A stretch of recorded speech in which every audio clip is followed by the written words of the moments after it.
ibuprofen Advil in their system. This message is fake.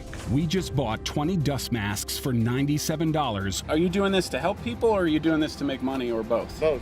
Take this email sent to the Verify team. Is it safe to have your house cleaned by outside workers? The best practice is to limit guests to emergencies only.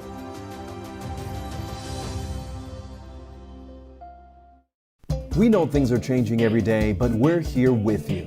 Continuous COVID-19 coverage during primetime. We're committed to giving you facts, not fear. On 11Alive News Primetime, weeknights from 8 to 11 on WATF. There are everyday actions to help prevent the spread of respiratory diseases. Wash your hands. Avoid close contact with people who are sick. Avoid touching your eyes, nose, and mouth. Stay home when you are sick. Cover your cough or sneeze. Clean and disinfect frequently touched objects with household cleaning spray. For more information, visit cdc.gov/COVID-19. This message brought to you by the National Association of Broadcasters and this station.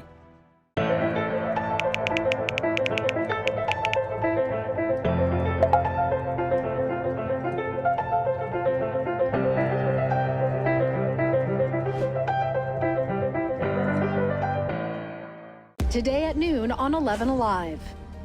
We are seeing that lack of smell or altered taste can be a symptom. We answer your coronavirus-related medical questions. Because 11Alive is where Atlanta speaks. Televised newscasts not enough for you? Get even more at 11Alive's YouTube channel, where you'll find uncut interviews, extended body cam footage, live streams of Atlanta's biggest trials, and more. Subscribe to 11Alive today.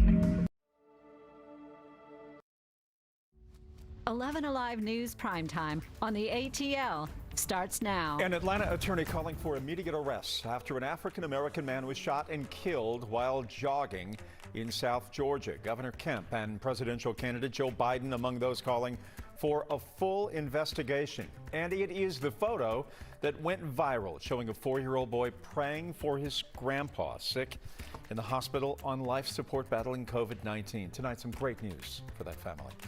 And so many of you are sending us photos like these showing people crowded together at restaurants wondering if anything is being done about it. Tonight, we're getting you answers. But first, on this Wednesday, we get you caught up on where we stand in the battle against COVID-19.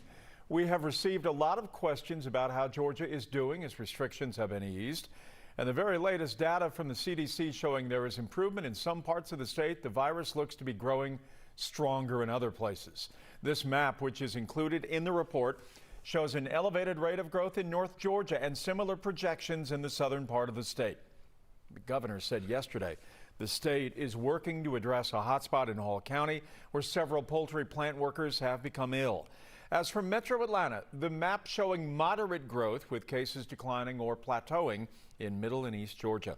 This data was collected through April 30th, the day the shelter-in-place order ended for most people in Georgia. Meanwhile, we continue to see more testing sites opening. We saw quite a few people waiting to get tested at this new mobile site at Tuxedo Pharmacy today in Buckhead. They have already wrapped up for the day and night at this point, but this is a part of the county and the statewide effort to make testing more accessible in communities with 66 testing sites all across Georgia. And after getting backlash from teachers, Gwinnett is no longer calling them all back on May 18th for 3 days to close out their classrooms for the school year and to update grades. Instead, principals will work with teachers and staff to arrange times to do that, taking into consideration childcare issues and health concerns. Restaurants got the option to reopen their dining rooms this week, and we have heard from several of you concerned that restaurants are not doing enough to protect customers, that they are supposed to be following a long list of health guidelines. Many are not. Here's Elvin Lopez looking into it. We're completely astonished by the fact that not one of the employees inside was wearing a mask. Marina Perez says she went to pick up food at a restaurant in Buckhead and was appalled when she saw employees not following the proper requirements. And she's not alone. Other viewers sent us these photos from other restaurants showing people seated at tables right next to each other and a group of people gathered on a patio. They wondered whether anyone was enforcing the state's 39 guidelines for restaurants to reopen. Those requirements include no more than 10 patrons per 500 square feet of public space. All employees must wear face coverings at all times, at least 6 feet of separation from seating to seating, and no more than 6 people at a table. It's really hard when you see, restaurants that are supposed to be sort of essentially setting a precedent for other, businesses, and they're not even following the guidelines. Perez says she believes it all starts with the leadership at these establishments. Having a strong manager, having a strong leader in these restaurants to say, hey, this is what we need to do, and there's no going around it. I think that's really important. The governor's office tells us law enforcement has the authority to issue warnings to establishments who aren't compliant. After repeated failures, the businesses can be shut down. So what can you do if you see someone breaking the rules? Well, you can reach out to the Department of Public Safety. You can also reach out to your county's environmental health office, or you can reach out to local law enforcement. Now, I spoke to DPS, Department of Public Safety, and they tell me they've responded to 1,600 locations since April 3rd, including restaurants. In some communities, it can be a challenge just to get that basic protective gear. And there's some data that shows in some communities there are higher cases of COVID-19 where there are lower incomes. 11Alive's Doug Richards is in DeKalb County where that issue is getting the attention of the health department. We are in an area kind of wedged between Tucker and Clarkston, and this is an area, one of several in DeKalb County, that have had some spikes in COVID-19 cases. And what DeKalb County is trying to do is get out into these communities with some basic protective gear. Oh, okay. It's a very basic need in a community that's still adapting to the rigors of a pandemic. Fire and police recruits were stocked with masks and hand sanitizer outside a South DeKalb grocery spot. I see that you guys are out here with no mask, so I want to provide you guys a mask. Led by Mirtha Ramos, who happens to be the chief of DeKalb County's police department. Are you going to cross now? Because I'm going to even block traffic. I made my own mask, but I do appreciate them giving me one. But it's just a change in times now where you need to have one. State data shows DeKalb's per capita COVID-19 rate is Metro Atlanta's highest. Within DeKalb, the highest numbers are mostly in zip codes to the east and south, where census data also shows more people of color and lower levels of income. The shelter-in-place order is a luxury for some people. DeKalb Health Director Elizabeth Ford says lower income often means more exposure. If you look at the income piece of it, if you're an hourly worker and you have to report to work, then you put yourself at risk every day that you leave. You sure you got one? Okay, make sure you wear it. Which makes prevention of COVID-19 even more challenging in DeKalb. We're here because we want to make sure that everyone has a mask. We want to make sure that you don't have to make a choice. There are people in the community that have to make a choice between basic necessities and a mask, and DeKalb County does not want you to make that choice. DeKalb County officials say that they have distributed thousands of masks and hand sanitizer bottles in some of these impacted areas. It's an ongoing program. There will be more distributions over the weekend and really indefinitely as long as supplies last. Later tonight in Primetime, an NBC exclusive, a question so many of us have.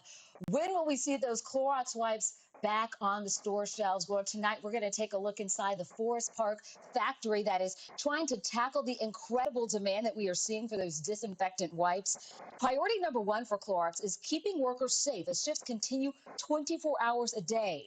Demand for some of their products is up 500%. NBC's Blaine Alexander spoke with the CEO of Clorox to find out when you could see those highly coveted wipes return. So I think the question that so many of our viewers will be asking is, when can we expect to see the products on the shelves in a reliable way? Yeah, we expect to make substantial improvement by this summer. So if you think about it, our plants are running 24/7. We are shipping products to stores every single day, whether that's physical stores or online stores. Clorox is also taking major steps to ensure its plants stay open and giving workers bonus pay. Hear from some of those employees coming up in the 9 o'clock hour of Primetime. What a journey it's been for one family over the last 50 days. Great progress to share with you tonight. We first met Owen Haynes when his mother shared this picture of the 4-year-old praying for his grandfather, Chuck Paulus. He had been in ICU and on a ventilator for 6 weeks. Owen was praying for him to recover. And there's some great news tonight. Caitlin Ross reports Owen's grandfather is leaving the hospital and checking into a rehab facility to continue to heal. Owen can't wait for his Opa to come home. He'll just say, "Mom, Opa coming home yet?" "No, buddy, not yet, not yet." But he goes, "Do you need me to pray for him again?" "Yes, I do, buddy. Go ahead and pray for him again." The picture of 4-year-old Owen setting down his trucks to pray for his Opa has been shared all over the world, and his family says they feel all of the love. Our family has just grown so substantially through this whole thing. Like, people want to be a part of this journey, and it just blows my mind. They've been posting daily updates of Chuck's progress and FaceTime with him through the healthcare staff taking care of him. They did shave him before he went to the rehab facility, so he was so excited because every time we would try to FaceTime with him, he just kept feeling on his face. He wanted it gone. And so it was very cool to see Dad clean shaven. He was starting to look like Dad. It'll be a while before Chuck can come back home. He has to get off the ventilator and learn to do simple things on his own again, like swallow. But his family is confident he will recover. This is a very, very scary virus. There's no protocol because we've never dealt with it any before, and just there are very sad cases where people haven't been able to beat the virus, but there's a lot more that have. Chuck's doctors are meeting today to figure out the best course of care for him, and then his family's hoping they'll have a better timeline of when he might come home. There are growing calls now for an investigation into a case of a black man in Brunswick shot and killed while jogging. And tonight, Georgia Governor Brian Kemp and presidential candidate Joe Biden are adding their voices to those calls. Family members say this all happened back in February. 25-year-old Ahmad Aubry, who is again African-American, was approached by 2 white men who told police they thought he was a burglar. There may have been multiple, or rather there have been multiple protests this week following a video of that shooting surfacing online. No arrests have been made, but yesterday a special prosecutor vowed to present the evidence before a grand jury. Presidential candidate Joe Biden tweeted about the shooting late last night, calling for a swift, full, and transparent investigation. And today, we are also hearing from Georgia Senator Kelly Loeffler calling for immediate answers, saying she is deeply concerned, but she has faith in the GBI, which is investigating. Here's more tonight from the GBI Director, Vic Reynolds. We've now assigned this case to 3 of our experienced supervisory level agents. They come from 2 separate regions and a specialized unit which is located in the 3rd region. We've also decided that this case will be ran from headquarters, and that will bring to bear every resource and all the experience this agency has in resolving this matter. One of the men who is being investigated as part of this, who confronted Aubry, used to be an investigator for the district attorney's office in Glenn County. That district attorney has recused herself from the case, and today the Georgia NAACP called for her resignation. Coming up ahead tonight in 11Alive News Primetime, Faith Abube has the video of that shooting that has sparked so much controversy and protests all over the nation. New research has found hundreds of mutations of the virus that causes COVID-19, indicating it could have spread across the world last year. That's next on Primetime. We're asking the experts if it could impact vaccine development. Your 11Alive storm trackers tracking the impacts of the gusty winds today. We're almost at sunset. Those breezes will be dying down, and then the really cool air is going to be settling in. So coming up, how low those temperatures are going to go, and when's the next time you can expect some rain. And don't forget, we are streaming all 3 hours of Primetime on our 11Alive YouTube channel. You can subscribe and join the conversation in the community section. There's more 11Alive news in Primetime coming up after this break.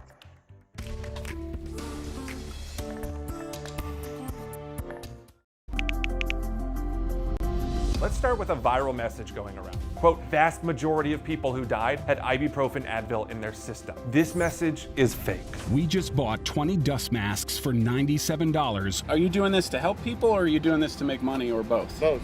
Take this email sent to the Verify team. Is it safe to have your house cleaned by outside workers? The best practice is to limit guests to emergencies only.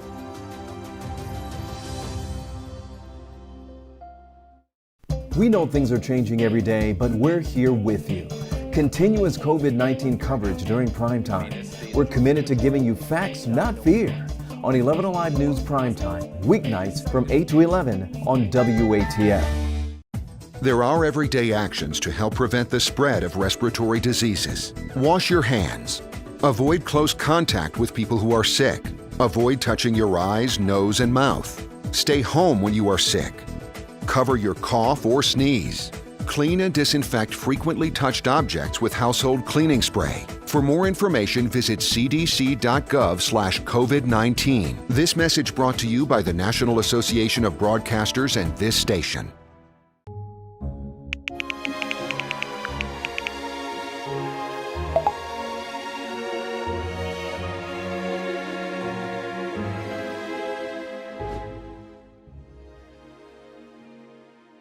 Today at noon on 11Alive.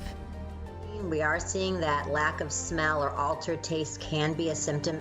We answer your coronavirus-related medical questions.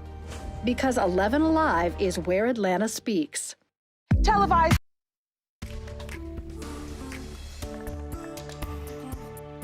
Let's take a look at some other local cases making headlines in your speed feed tonight. The Cobb County father convicted of murder in the hot car death of his son wants a new trial. Many of you might remember this case involving Ross Harris. He was accused of intentionally leaving his 22-month-old son Cooper in his SUV for nearly 7 hours on a hot day in June in 2014. The trial was moved to Glenn County because of concerns about him getting a fair trial in Cobb County. The defense claimed what happened was an accident, but a jury found him guilty of malice murder. He's now serving life in prison. A Cobb County judge is scheduled to hear Harris's motion for a new trial in December. Gwinnett County police say 2 people are dead in what appears to be a murder-suicide here in Lawrenceville. Investigators say it appears a woman was shot to death, a victim of the homicide. A man, the victim of a suicide. Police say both of them were related but didn't say how. Right now, police aren't looking for any other suspects and are not releasing any names yet. And police are looking for the men who robbed an 84-year-old woman in Buckhead. These are photos of the car used in the robbery and the men, both seen wearing surgical masks. The woman was walking near Brighton and Montclair when one of the men pushed her down and took her purse. She broke her arm. The car is a Honda Accord with a paper tag. Please call police if you recognize them. A new study suggests the coronavirus may have spread quickly around the world late last year. British researchers found nearly 200 mutations of the virus and say that may show how it evolved as it spread among people. The scientists also say that a large scope of the global genetic diversity is found in all of the hardest hit countries. As a result, that may mean the virus was spreading around the world earlier than previously thought. NBC News medical contributor Dr. Vin Gupta now joining us to talk about these findings. All viruses mutate, which is why our flu shot changes each year. But does these mutations factor into coronavirus vaccine development or the timeline for when we could see this first vaccine?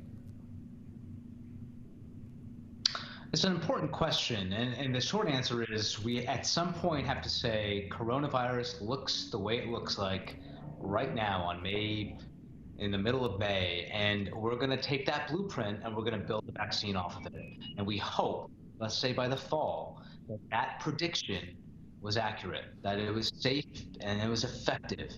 And so we're hoping, there's uncertainty, that if there are additional mutations, that it doesn't impact the effectiveness of the vaccine to such a great degree that the whole venture isn't providing any benefit to human health. So there is uncertainty for the reasons that you just raised. Mutations happen. We just hope they don't affect the implementation and effectiveness of the vaccine. I believe I heard you say the word hope 3 separate times there. Is hope tempered by optimism in your case? By cautious optimism, I would say. I'm cautiously optimistic that we'll have something in our pipeline, whether it's remdesivir, that therapeutic developed by Gilead that I've given some of my own patients in the ICU. Cautiously hopeful that maybe that's causing a few of them to turn around. Maybe a vaccine. We have 80 companies working on a vaccine. So of course, there's a lot of brilliance, a lot of scientific rigor going into a lot of these efforts. I'm hopeful one of them will pan out. Without a vaccine in the near future and economies struggling so mightily right now, some countries are considering immunity passports. Now, these would be certificates saying a person who has had COVID-19 and has recovered is now immune. These passport holders would then be free to travel and to return to work. But the problem here, Dr. Gupta, is the World Health Organization, the WHO, just released a report saying there is no proof people who have had COVID-19 are actually immune. Can you give us a sense of why you view this as risky? I think immunity passports right now are a terrible idea for the reasons you just mentioned. The report from the WHO is just the tip of the iceberg. There's so much we don't know. The FDA just this week said, oh, by the way, of all the tests that have been given emergency use authorization, we need data now to see which one are fraudulent, which one are poor quality, which one are actually worth your time. So if we don't even know on the front end which tests to trust and to scale, how can we possibly trust the results of the tests? So we need to figure out what antibody tests are right, what are not right, weed out the bad ones, focus on the good ones, and then better understand what's the clinical implications of being positive for an antibody. Does it actually mean you're protected from reinfection? We also don't know that. So how can we possibly be going towards issuing immunity cards? All it's going to do is promote bad behavior and less cooperation with social distancing, wearing a mask. That's all it's going to do. So I hope countries walk this back. Yeah, and obviously this takes a lot of time to try to figure out all of this. And most of the world doesn't want to give the medical profession time. They want answers now. They want a vaccine now, but it's not happening. Dr. Gupta, thank you. We appreciate it. Thank you. Oh, what a windy, blustery day it was today. It was pretty crazy at times, and interesting clouds out there as well. And they're still out there at this hour. Still some robust winds here in Noonan. This is our live shot at the historic courthouse, and you can see how the winds are still blowing the trees around here. The flags are still pretty much extended straight out as these winds continue to be quite strong. They're weaker than they were earlier, but still we have gusts up around 29 in Peachtree City near Noonan, 29 in Atlanta, 26 miles per hour in Gainesville. So still pretty breezy out there. And the wind should start to slowly ease as we head into the overnight with still some breezy conditions tomorrow. So the wind advisory is in effect till 9 o'clock, but I think we'll still feel the breezes continue to blow as we head into the overnight. So as it gets dark, be careful on the roadways. There may be some debris out there in the roadways like this.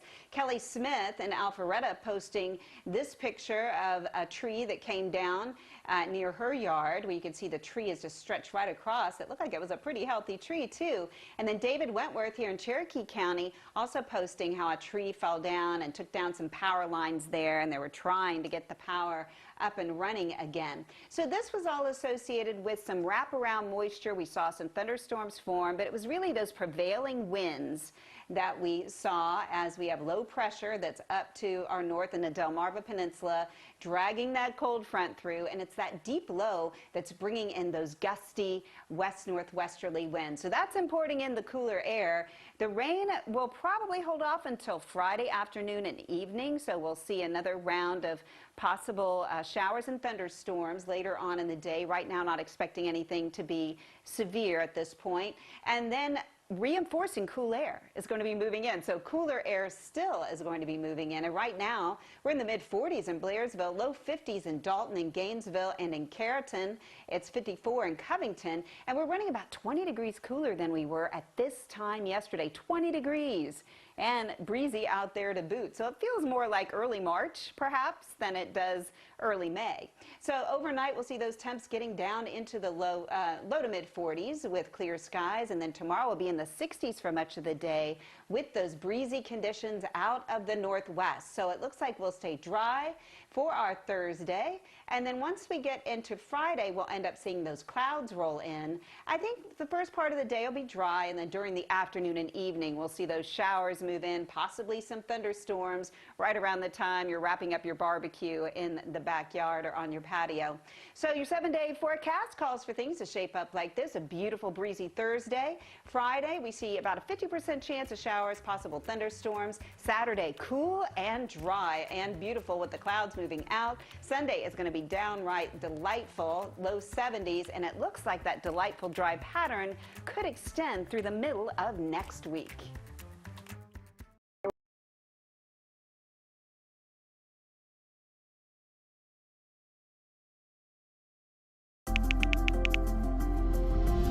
start with a viral message going around. Quote, vast majority of people who died had ibuprofen Advil in their system. This message is fake.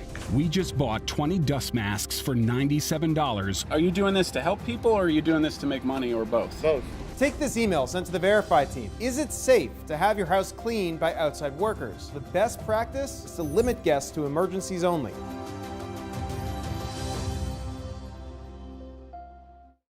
We know things are changing every day, but we're here with you.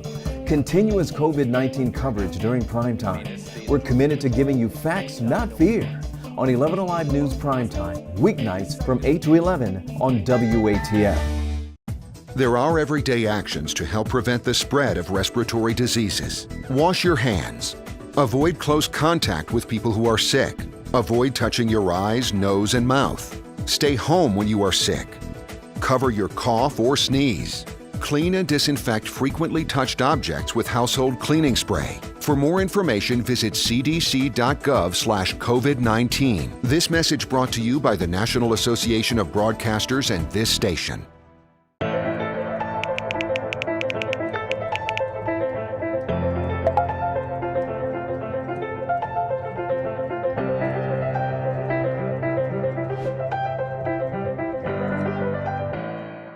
Today at noon on 11Alive. We are seeing that lack of smell or altered taste can be a symptom. We answer your coronavirus-related medical questions. Because 11Alive is where Atlanta speaks.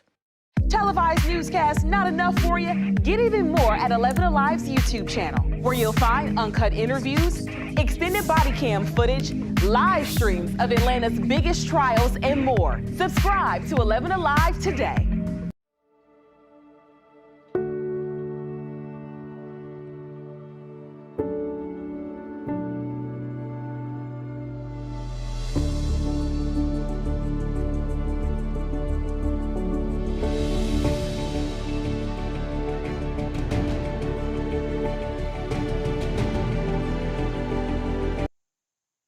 Tonight, we're learning more about new efforts from Piedmont Healthcare to lessen the impacts of coronavirus.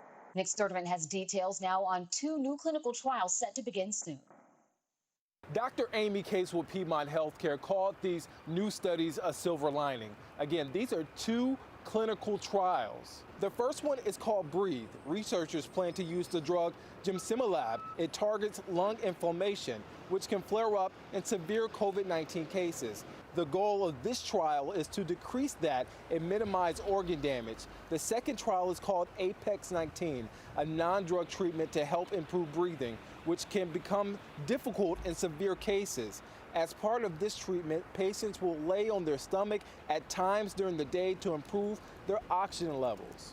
And what I really hope is that the things that we've learned and the coordination and collaboration that we've been able to bring to this crisis will extend beyond COVID-19 to help people with other types of illnesses that we research on the other side of this crisis. This study is just limited to patients in the hospital right now. They're reviewing the patients that fit the criteria to take part. Next on Primetime, the latest on a clinical trial that could result in the first COVID-19 vaccine when doctors expect it to be released to the public. Diseases. Wash your hands. Avoid close contact with people who are sick. Avoid touching your eyes, nose, and mouth. Stay home when you are sick. Cover your cough or sneeze. Clean and disinfect frequently touched objects with household cleaning spray. For more information, visit cdc.gov/COVID-19. This message brought to you by the National Association of Broadcasters and this station.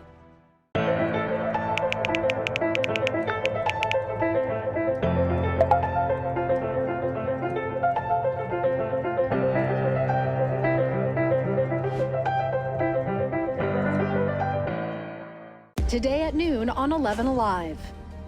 We are seeing that lack of smell or altered taste can be a symptom. We answer your coronavirus-related medical questions. Because 11Alive is where Atlanta speaks. Televised newscasts not enough for you? Get even more at 11Alive's YouTube channel, where you'll find uncut interviews, extended body cam footage, live streams of Atlanta's biggest trials, and more. Subscribe to 11Alive today.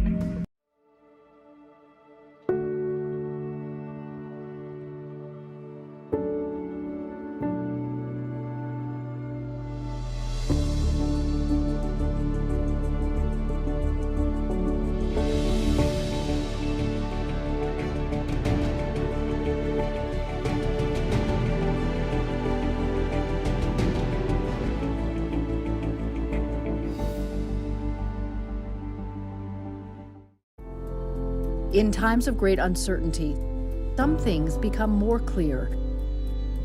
The things we take for granted, the people we depend on daily. Here at 11Alive, we'd like to say thank you. First responders, medical staff, sanitation workers, truck drivers, postal workers, and every brave Georgian doing their part to make a difference. We see you, we hear you, and we appreciate all that you do. Let's start with a viral message going around. Quote, vast majority of people who died had ibuprofen Advil in their system. This message is fake. We just bought 20 dust masks for $97. Are you doing this to help people or are you doing this to make money or both? Both. Take this email sent to the Verify team. Is it safe to have your house cleaned by outside workers? The best practice is to limit guests to emergencies only.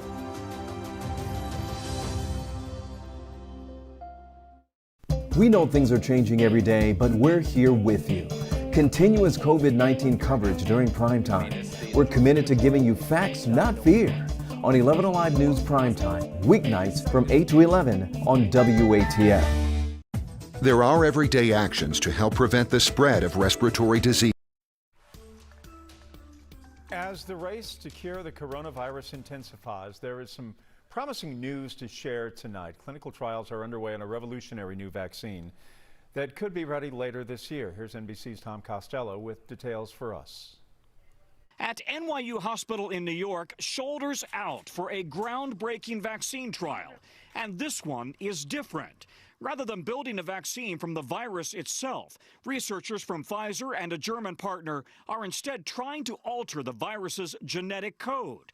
NYU Chief of Infectious Disease, Dr. Mark Mulligan, is leading the trial. It was just in January that the viral sequence was first published. Here we are, less than 4 months later, and we are launching a trial here in the U.S. Among the first 12 healthy Americans to get the injection, yoga instructor Melissa Hunkanen. Melissa learned of the need for the volunteers from her husband, a doctor at NYU. We live so close, I could just walk and just be helpful to humanity at this time. Researchers think this trial could lead to an emergency FDA vaccine approval by September. It'll take longer to ramp up production and roll out. Here's what's interesting. The vaccine carries the genetic code known as messenger RNA that instructs the cells to make the proteins associated with the coronavirus, but without making someone sick. The hope is that the immune system will kick in to create the antibodies to fight off COVID-19. And Pfizer is now testing 4 genetic vaccine variations. There is always risks with every new vaccine and treatments.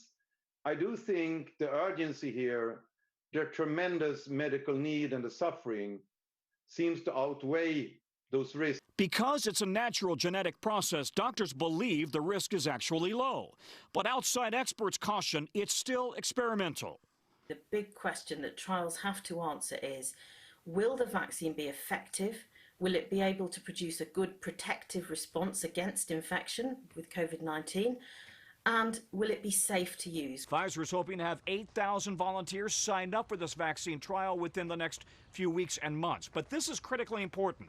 Doctors believe that they could be dealing with variations of this virus for decades to come. So if they can reprogram the genetic code every time there's a variation and then come up with a new vaccine, that could go a long way towards allowing all of us to resume our lives. We are in the midst of a health and a mental health challenge.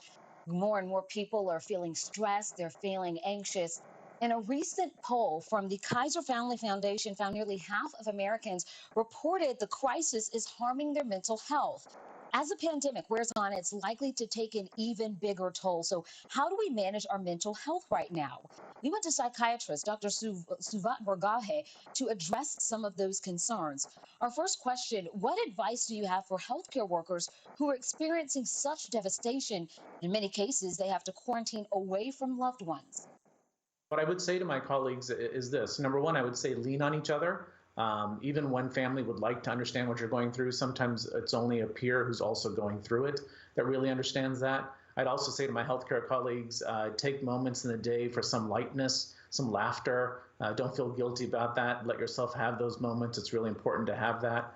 I'd also say feel the gratitude of all of these people that are sending you such appreciation and love. But maybe most of all, I'd say to my colleagues, your empathy is boundless, but your actions do have limits. And so when an outcome isn't what you'd wanted, please know it's not because you didn't do enough.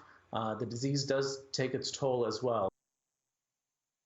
Our next question comes from Jim. He says, staying at home is really starting to get to me. I've tried new recipes and workouts to distract myself, but now I'm reaching my wit's end. When I do a Zoom happy hour with friends, I leave feeling even sadder. How can I make nights less painful? One of the things I'm really hoping for, Jim, is that we also come out of this time maybe reassessing and differentiating what it means to be alone and what it means to be lonely. I think right now when we are alone, we think about the things that we need to do or ought to do or should do. So you mentioned, for example, eating well and the recipes. You mentioned working out and exercising. I'm really hoping that maybe at the end of this, though, we'll also think about being alone and think of what we want to do. So think about how you can best enjoy your own company. Think about perhaps what you would do if you were going on a date with yourself. So if you're going on a date, would you watch a movie? And if you're going to watch a movie, don't do laundry while you're watching a movie. Really let that time be your time where you enjoy it. Think about maybe putting some music on and dancing. No one says you can't do that by yourself. But really find a way to enjoy your own company. And I think that way, when you are by yourself, it won't necessarily immediately mean that you're feeling lonely. As always, let us know if you have a question. You can text us at 404-885-7600, even if you're asking for a friend. We continue to honor all medical professionals as Nurses Week gets underway. Alex Glaze and Maria Martin from our sports team here to tell us how Georgia's sports teams are saying thank you. Many look to athletes as their heroes, but it's very clear right now who the real heroes are. Those are the medical workers, doctors, nurses that are keeping us safe to battle the coronavirus. Yeah, we here at 11Alive Sports wanted to honor these heroes as Nurses Week got underway. We had viewers and hospitals nominate different deserving medical professionals, and we learned all about their courageous stories. But what they didn't know is who else was on that call to thank them.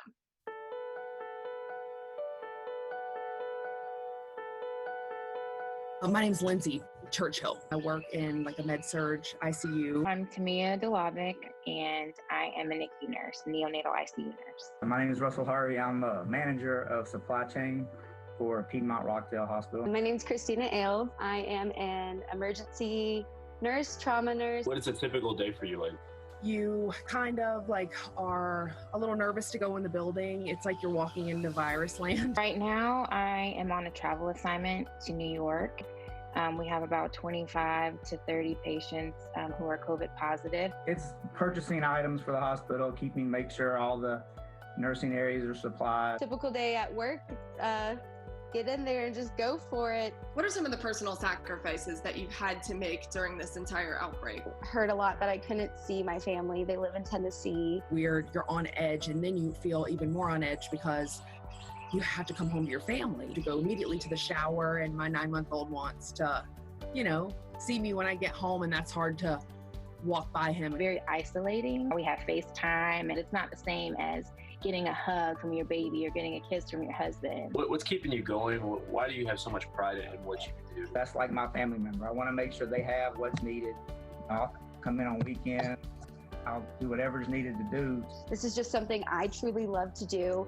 I love helping people to figure out what they like to watch on TV and to put the baseball game on. So if nothing else, that comfortability is there. You brought up baseball. We heard you're a big Braves fan. Why do you love the Braves so much? I think it's because my dad, so I have 2 sisters, and my dad never had a son. All your cares go away when you're at a sports event. I think we got someone else that just popped in here. Hey, Lindsay. Hey. Hey, Brian Snicker here. I'm waiting for some of them Braves games to do the same thing here. Crazy. I cannot believe I'm We did hear that you're a big sports fan, is that right? Oh, yeah. I love the Atlanta Hawks. I just love basketball, and I love Atlanta because I grew up there. Cam Reddish. How you doing? I'm good. We hear you're a Tech fan. When I was brought up, my parents, they were really big Tech fans. My mom had a job down near the campus. So, and I went there. Oh, Jeff Collins. What's up, Russell? What's up, Jeff? Good to see you, man. Well, you did bring up the fact that you love Atlanta United. I do. Did you notice anyone that popped into this chat just now? No. Swipe it to the right, maybe? Swipe it to the right. Oh my God! How are you? Oh my God! Wanted to kind of Zoom bomb this this meeting just to say thank you. They sent me a thing of all that you're doing, man. Just means a lot. Just really proud of you. I know it's a lot of courage to be doing what you're doing. And on behalf of myself and the Atlanta Hawks, we want to invite you to a game. Appreciate you so much. Everything you're doing at the hospital. Hopefully, you will have a ball game for you to come to before long, and you can bring Cooper out and get him his first hot dog. Oh man, I would love that. That would be amazing. How cool was that, Lindsay? I don't believe he was there. Great. That was a shocker. And it does help. There's a light at the end of the tunnel. I'm going to go to work and I'm going to defeat the coronavirus, and we're going back to games. Well, those winds of change are blowing, and they're blowing in temperatures some 20 degrees cooler than they were at this time yesterday. So coming up, how low these temperatures are going to go tonight and when reinforcing colder air will move in.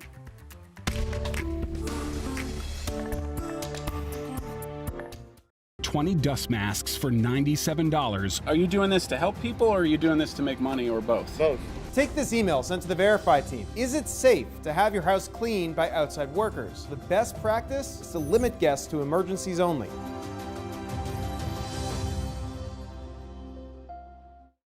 We know things are changing every day, but we're here with you. Continuous COVID-19 coverage during primetime. We're committed to giving you facts, not fear. On 11Alive News Primetime, weeknights from 8 to 11 on WATF. There are everyday actions to help prevent the spread of respiratory diseases. Wash your hands. Avoid close contact with people who are sick. Avoid touching your eyes, nose, and mouth. Stay home when you are sick. Cover your cough or sneeze.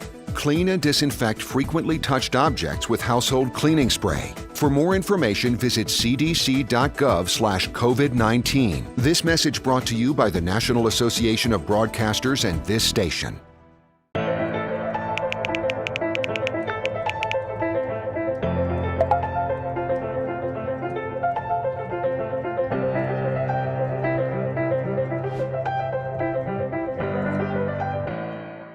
Today at noon on 11Alive. We are seeing that lack of smell or altered taste can be a symptom. We answer your coronavirus-related medical questions. Because 11Alive is where Atlanta speaks. Televised newscasts not enough for you? Get even more at 11Alive's YouTube channel, where you'll find uncut interviews, extended body cam footage, live streams of Atlanta's biggest trials, and more. Subscribe to 11Alive today.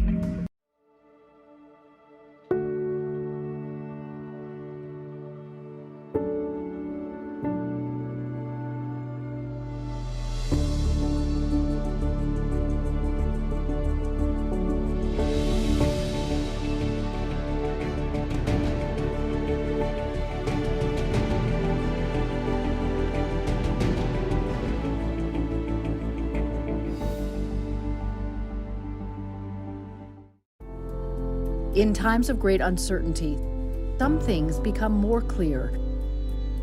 The things we take for granted, the people we depend on daily. Here at 11Alive, we'd like to say thank you. First responders, medical staff, sanitation workers, truck drivers, postal workers, and every brave Georgian doing their part to make a difference. We see you, we hear you, and we appreciate all that you do. Let's start with a viral message going around. Quote, vast majority of people who died had ibuprofen Advil in their system. This message is fake. We just bought 20. Are those murder hornets really taking over the United States and killing off our bee population? There's been a lot said about these frightening insects, so we put our Verify team on the case to figure out what's right and what's wrong. Here's Jason Buckhead. There are tons of articles talking about Asian murder hornets with killer stings and the ability to decimate the honeybee population. Now, there's a lot of good information out there, but there are also some misleading and false claims. We're going to break down both. Our main source, the Washington State Department of Agriculture, or WSDA, and a webinar that WSDA entomologist Chris Looney hosted in February. Let's start with the confirmed fact. These hornets are in the U.S. Earlier this year, the WSDA put out an alert after the hornets were found in a few areas of Washington state. They've also been spotted in Pacific areas of Canada, but so far, nowhere else in the U.S. They are an invasive species that are known to kill and eat honeybees, and the WSDA is concerned their spread could threaten bees in the United States. And they are large. They grow up to about 2 inches, which is significantly larger than most bees or hornets. Okay, so those are the basics about the murder hornets. Let's look at some misleading or false claims now. First, their name. They're not actually called murder hornets. Experts like those at the WSDA call them Asian giant hornets. Asian giant hornet is a common name that is associated with the species Vespa mandarinia. Second, they're not as deadly as the murder name implies. The WSDA does say their sting is toxic, painful, and that multiple stings can lead to hospitalizations. But deaths from the stings are rare. In Japan, for instance, where the hornets are native, over the last 10 years, health documents show about 176 deaths from stings. That's a low number in a country that has a lot of these hornets. And they also pointed out that most of the deaths were due to allergic reactions or from people being stung in remote areas. So murder hornet might make it seem like they're killing lots of people. The reality is that fatal cases are incredibly rare. And finally, fake photos. This photo shows a massive hornet, and it's in articles and social media posts all over. Yeah, these hornets are large, but not this large. We reverse image search this. It's actually a plastic model of a hornet that was made by a Japanese artist. Here's what one of these hornets actually looks like in someone's hand. Bottom line, these are large and invasive hornets that experts warn could seriously harm the honeybee populations. As for humans though, they have a painful sting and they're big, but severe cases are rare and fatal cases even more so. Got other questions for us to look into? Send us an email. Your 11Alive storm trackers have been tracking those winds today that have been so gusty, and they're starting to weaken just a little bit here. You're looking out over the city of Rome after sunset. We're in twilight time. What a beautiful evening. But with the wind starting to slacken a bit, those temperatures will be dropping pretty quickly overnight. And those winds today were up around 42 miles per hour at the airport, 43 miles per hour gusting up in Canton today, and 36 miles per hour in LaGrange and Thomaston. It was a blustery day to be sure, and not all that common for the beginning of May to be this blustery. And with temperatures now going to be this cool, like right now we're at 44 in Blairsville and Clayton, 54 in Rome, 51 in Carrollton, and 58 in LaGrange, and those temperatures dropping overnight. And we're running some 20, even 22 degrees cooler than we were just 24 hours ago. So definitely temperatures have cooled off in a pretty big way. One of our storm trackers, Dory Griggs in Roswell, posting how there was steam rising on the pavement when those thunderstorms rolled through late afternoon, early evening. And Michelle Timothy in Alpharetta posting this little bitty hail. She said tiny little hail came out of one of these thunderstorms in Alpharetta, and she showed the size of it there on her finger. That is probably less than pea size, so just a tiny little hailstone. And then Mark Biernath posting this picture of a beautiful rainbow across Sandy Springs as those storms started to move off to the east. So yes, the rain is moving out of here now. It was some wraparound moisture associated with an area of low pressure off over the Delmarva Peninsula. So that's what brought in those few showers and storms across North Georgia, and that's what's brought in our winds today, our winds out of the northwest, and that's also what's going to import that cooler air across the Great Lakes, through the Ohio Valley, and right here into the ATL. So overnight tonight, we'll see those temperatures down in the mid-40s, and tomorrow we'll be in the 60s for most of the day. We may make it up around 70, but throughout the afternoon we'll be in the 60s and still breezy at times. It's going to be a beautiful day to get out and get things done, or maybe do some cleanup for those areas affected by the storms today. So there are the winds out of the north, staying dry as we head into our Thursday. No surprise showers on Thursday. Then as we head into Friday, the clouds increase. Most of the day will be dry on Friday. It'll be late afternoon, early evening before we start to see anything here. This is 4:30, and we'll see it into Blairsville and Dalton at that time, and then moving across the Atlanta area right about the time maybe you're finishing dinner, perhaps 8:30 or so. We'll see that line moving through. Could have some isolated thunderstorms. Not expecting anything severe right now. I think the biggest impact will be reinforcing cooler air. In fact, that cooler air that's centered over the Great Lakes, and they may even see some snow in the higher elevations of the Northeast tonight in New England. Well, that cool air is being brought in across the Great Lakes, and that's going to settle in as we head into the weekend. So that second front on Friday is going to be bringing in even cooler air. So we're 20 degrees cooler than we were yesterday, today, and now as we get into Friday, temperatures are going to be cooler still, much more like early March rather than early May. So early springtime kind of temperatures as we head into the weekend. So tomorrow will be beautiful. We'll be in the 60s to near 70 degrees by the afternoon after a cool start to the day. Cool tomorrow, mid-40s. Grab a sweater before you head out or a jacket. 50% chance of showers and storms on Friday. Cool as well, and temperatures in the mid-40s again Saturday morning, mid-60s as we head in through the afternoon then.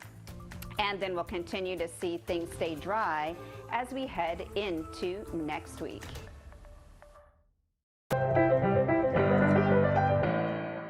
Today at noon on 11Alive.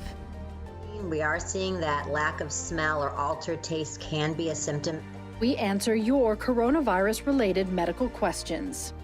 Because 11Alive is where Atlanta speaks. Televised newscasts not enough for you? Get even more at 11Alive's YouTube channel, where you'll find uncut interviews, extended body cam footage, live streams of Atlanta's biggest trials, and more. Subscribe to 11Alive today.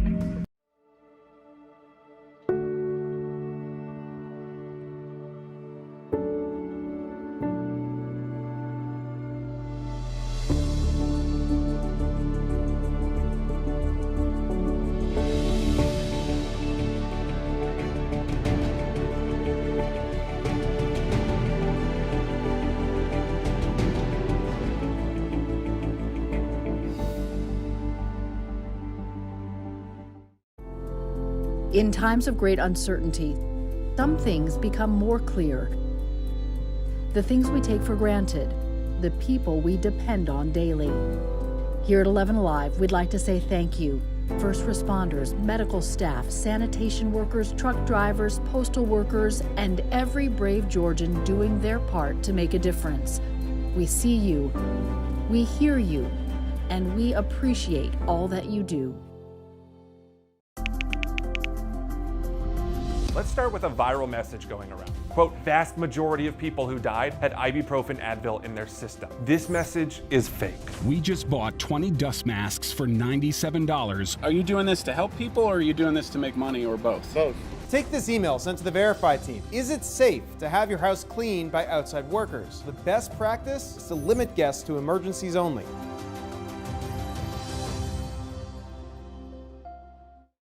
We know things are changing every day, but we're here with you.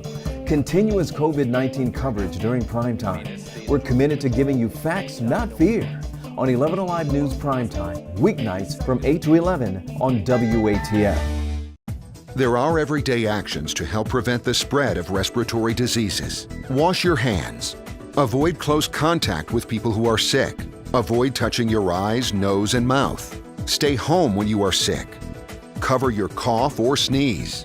Clean and disinfect frequently touched objects with household cleaning spray. For more information, visit cdc.gov/COVID-19. This message brought to you by the National Association of Broadcasters and this station.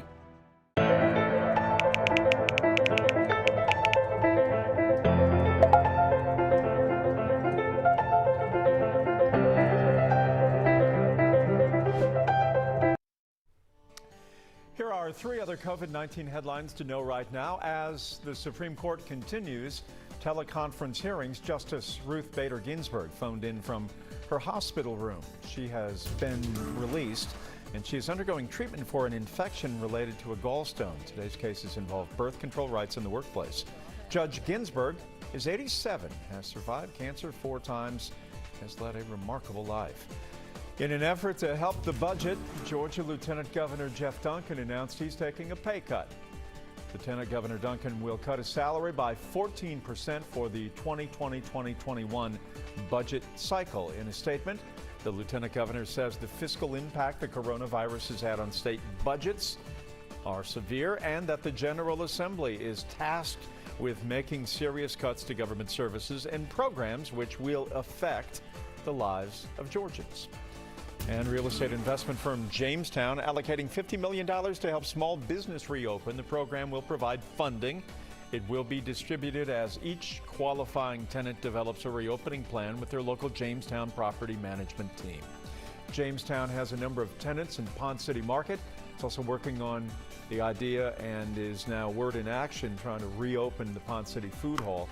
They hope to do so by the middle of this month. On this Nurses Appreciation Week, I want to thank all nurses in Georgia for all the work they're doing to help us fight this COVID-19 pandemic. I know that you're putting yourselves as well as your families potentially at risk because you are working with patients night and day throughout the state. Thank you for all that you're doing. Thank you for your commitment. Thank you for being part of this health team that's keeping Georgia safe. And I also want to thank our public health nurses who are working with us throughout the state to test and to ensure that we have the capacity to identify people at risk. Thank you all for the work you're doing. Weeknights from 8 to 11 on WATF. There are everyday actions to help prevent the spread of respiratory diseases. Wash your hands. Avoid close contact with people who are sick. Avoid touching your eyes, nose, and mouth. Stay home when you are sick. Cover your cough or sneeze. Clean and disinfect frequently touched objects with household cleaning spray. For more information, visit cdc.gov/COVID-19. This message brought to you by the National Association of Broadcasters and this station.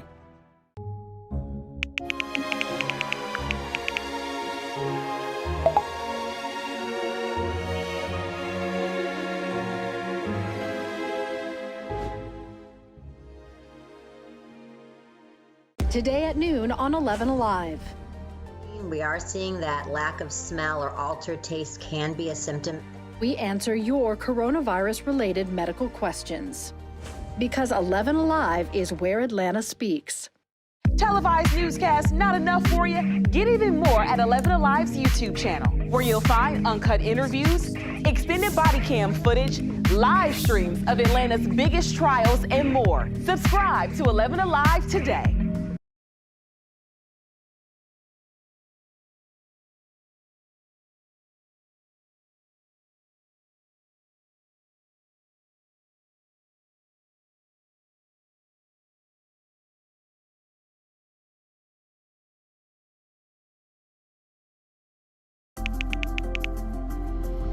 Let's start with a viral message going around. Quote, vast majority of people who died had ibuprofen Advil in their system. This message is fake. We just bought 20 dust masks for $97. Are you doing this to help people or are you doing this to make money or both? Both. Take this email sent to the Verify team. Is it safe to have your house cleaned by outside workers? The best practice is to limit guests to emergencies only.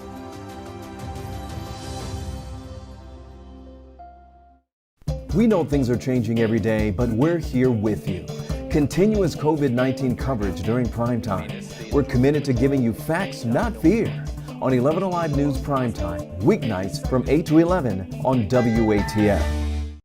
There are everyday actions to help prevent the spread of respiratory diseases. Wash your hands. Avoid close contact with people who are sick. Avoid touching your eyes, nose, and mouth. Stay home when you are sick. Cover your cough or sneeze. Clean and disinfect frequently touched objects with household cleaning spray. For more information, visit CDC. Today marks the beginning of National Nurses Week. You know, nurses choose the profession in the first place because they want to commit their careers to taking care of people, helping people. Well, this year, this day has more significance than ever. So we want to say to all the nurses out there from your community, thank you for all that you do. Thank you. Thank you. Thank you. We appreciate everything that you are doing. Thank you, thank you, thank you. Say thank you to all the nurses and the people in the medical field. Thank you for being on the front line during this difficult time. We greatly appreciate everything that you do. I just wanted to thank all the doctors and the nurses and everybody that's helping all the sick people get through this hard time. You all are so powerful. You are our healthcare warriors, and this is just me sharing my deep appreciation for anybody who has been working on those front lines. Thank you all for being on the forefront during this difficult time. Appreciate all the hard work and the sacrifices you're making on behalf of all of us. You were sacrificing everything to be out on the front lines, taking care of strangers, because that's what's in your heart. Thank you to the nurses for all you do. Thank you to all the nurses for all the hard work you guys do. It doesn't go unnoticed, and we sincerely appreciate you. Thank you. We love you. 11Alive News Primetime on the ATL starts now. They had enough to make the arrest the day of when they heard the guy was killed. He was jogging. Right now on Primetime, calls for justice in the shooting death of an unarmed black man in southeast Georgia.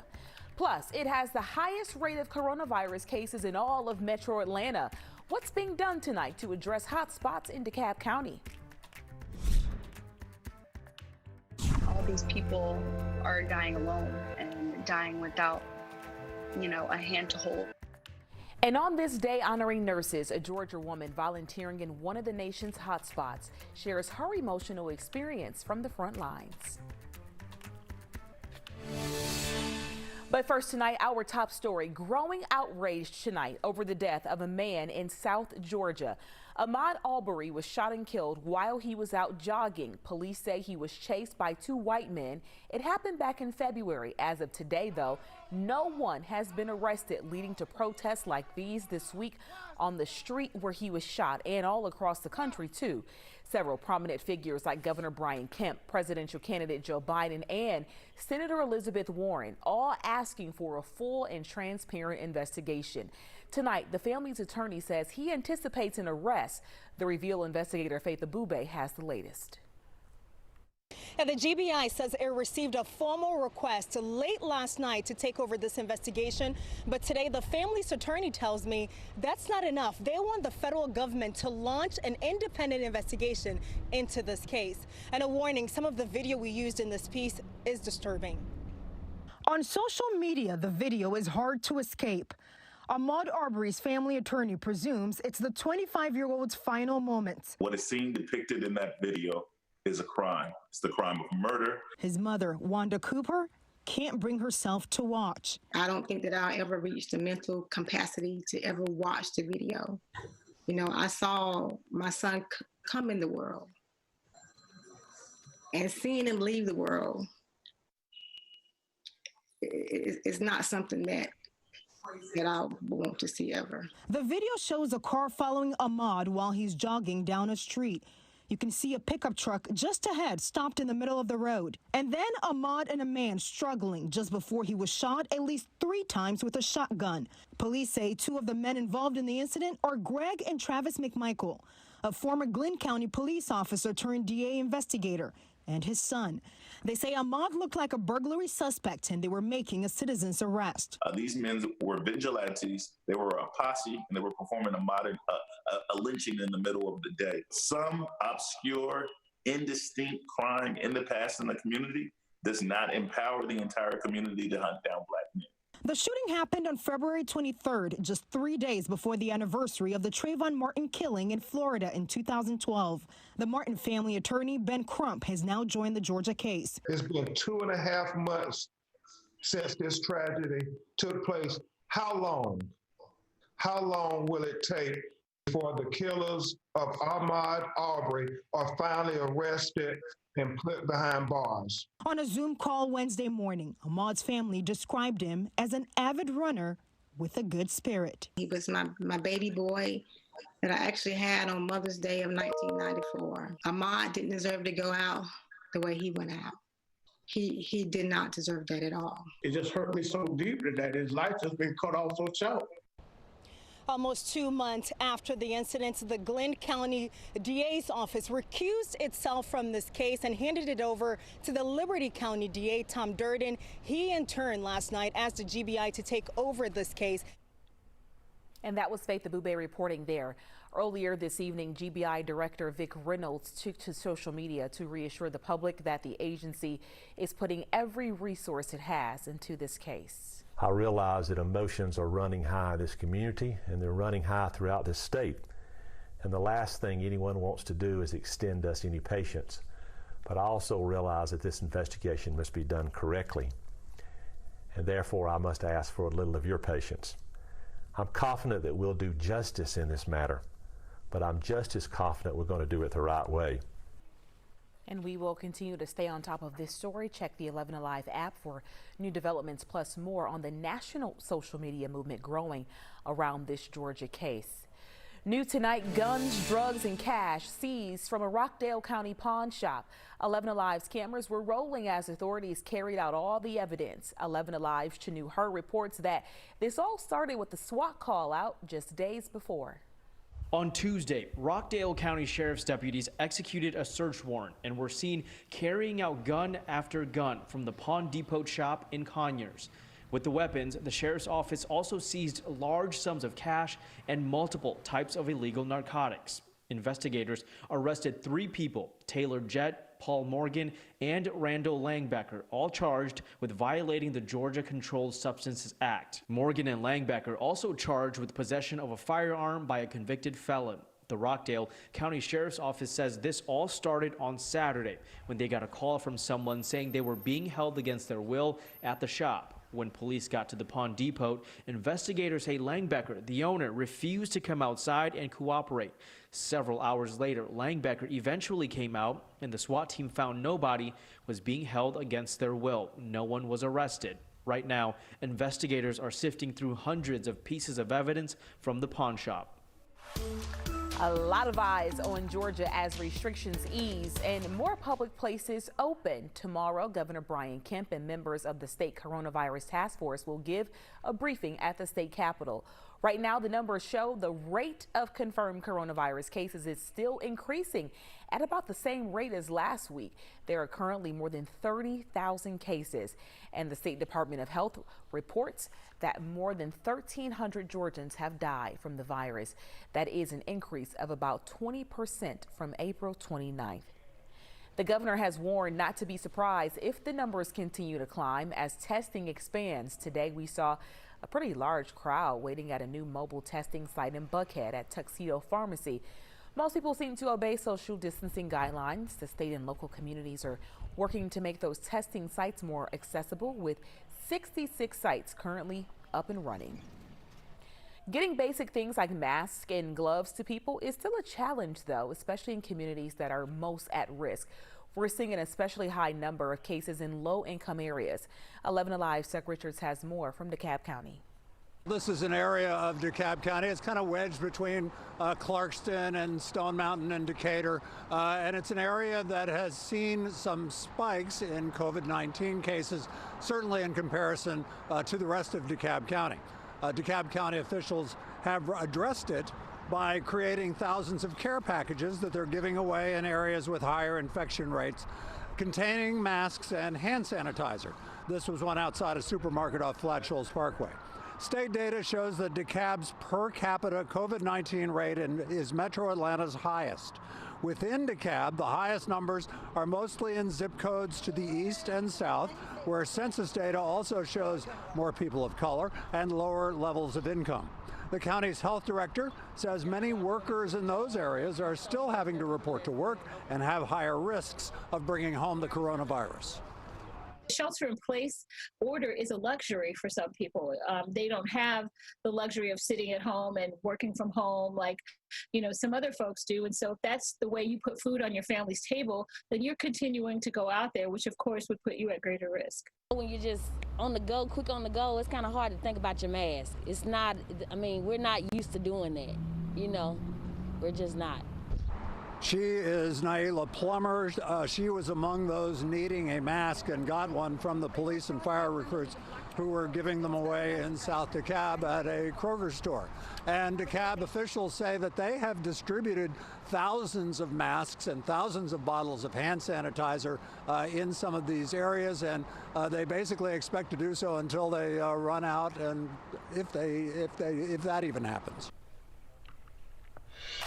Well, it's a question many of us have asked. Where are the wipes? Coming up in about 30 minutes here at 9:30, an NBC Nightly News exclusive. Go inside Georgia's Clorox plant for a look at where their hard-to-find wipes are made. We asked the CEO when supplies will be back to normal. Over the past few weeks, the federal government has sent billions of tax dollars to people impacted by the pandemic. It's part of a stimulus package passed by Congress back in March. But Reveal investigator Andy Parati uncovered some of that money isn't going to those in need. While the stimulus money has helped Americans survive so far, we found the Internal Revenue Service sending checks to people who have been dead for years. I looked at it for probably 15, 20 minutes thinking, what in the world? Marietta resident Vicki Knight recently got this $1,200 check in the mail, not for her, but intended for her late father, Perry, who died in 2018. Even the check shows the IRS knew her father died. Here's how it may have happened. The IRS mailed stimulus checks to people identified in the 2018-2019 tax filings. Tax experts believe the IRS simply did not remove the people who have died from their tax rolls before processing the stimulus checks. My greatest concern is the money is not going to the places and the people that it needs to go to. So what do you do if you get one of these checks intended for a deceased loved one? Tonight at 11 on Up Late, 2 suggestions from a financial expert that could keep you out of trouble. That's tonight on Up Late at 11. 5 people in one Georgia family got COVID-19. 4 beat it already. Today, as a big day for the 5th. That's Grandpa Chuck Paulus. After 50 days, he's finally out of the hospital and ready for the next step in getting well. Caitlin Ross talked to his family, and they want his story to encourage everyone. So he's got quite a road ahead of him, but we are very past COVID-19. Woo! We're past COVID-19. Chuck Paulus is moving to a rehab facility today, but his family says they've been seeing small signs of improvement for weeks. So I get on the phone and he's like, "Hey, Bran." And as soon as he said that, I knew that was Dad. The family wants people to feel confident that the country is moving in the right direction against COVID-19 as well. Chuck's wife, Nancy, was in the ICU for 9 days fighting the virus and was part of a clinical trial she thinks should give people a lot of confidence. I know by the second dose of my remdesivir or placebo, whatever, I could tell a difference. Nancy, Chuck, their son, daughter-in-law, and granddaughter all had the virus. And they say since that first diagnosis back in March, the process of testing and treating the disease has improved dramatically. Just in 50 days, how far we went from 7 to 14 days to get results to 1 hour. Just, you know, people are making strides and they are going to beat this. They are so gonna beat this. Chuck's doctors are meeting today to figure out their best course of action for him, but the #1 priority will be getting him off the ventilator. We're still dealing with the wind out there, even though the wind advisory just expired. That wind will continue to relax a little bit more tonight, but look what it's doing, diving down that much colder air. Stay with us. Temperatures gonna be kind of chilly in the morning. We'll let you know just how cool they'll get. And don't forget, we are streaming all 3 hours of prime time on the 11Alive YouTube channel. Subscribe and join the conversation in the community section. We've got more 11Alive news in prime time after the break.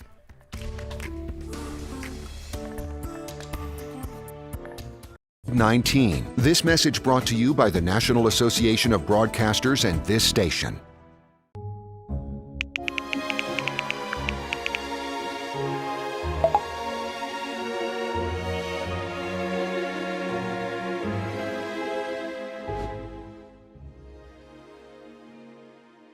Today at noon on 11Alive. We are seeing that lack of smell or altered taste can be a symptom. We answer your coronavirus-related medical questions. Because 11Alive is where Atlanta speaks. Televised newscasts not enough for you? Get even more at 11Alive's YouTube channel, where you'll find uncut interviews, extended body cam footage, live streams of Atlanta's biggest trials, and more. Subscribe to 11Alive today.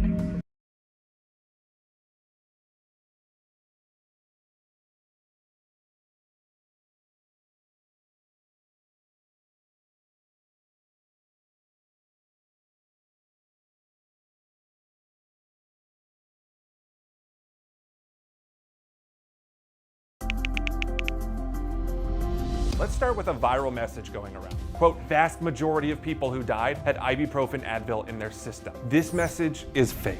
We just bought 20 dust masks for $97. Are you doing this to help people, or are you doing this to make money, or both? Both. Take this email sent to the Verify team. Is it safe to have your house cleaned by outside workers? The best practice is to limit guests to emergencies only.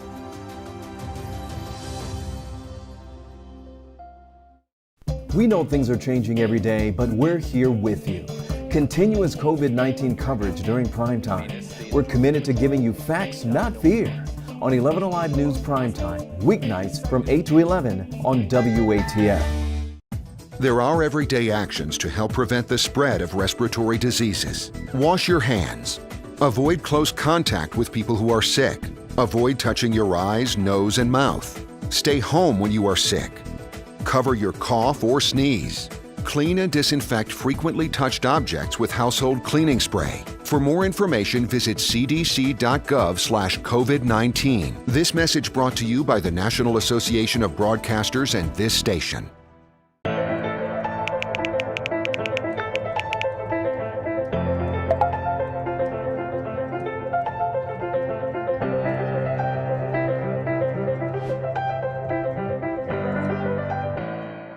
Today at noon on 11Alive. We are seeing that lack of smell or altered taste can be a symptom. We answer your coronavirus-related medical questions. Because 11Alive is where Atlanta speaks. Televised newscasts not enough for you? Get even more at 11Alive's YouTube channel, where you'll find uncut interviews, extended body cam footage, live streams of Atlanta's biggest trials, and more. Subscribe to 11Alive today.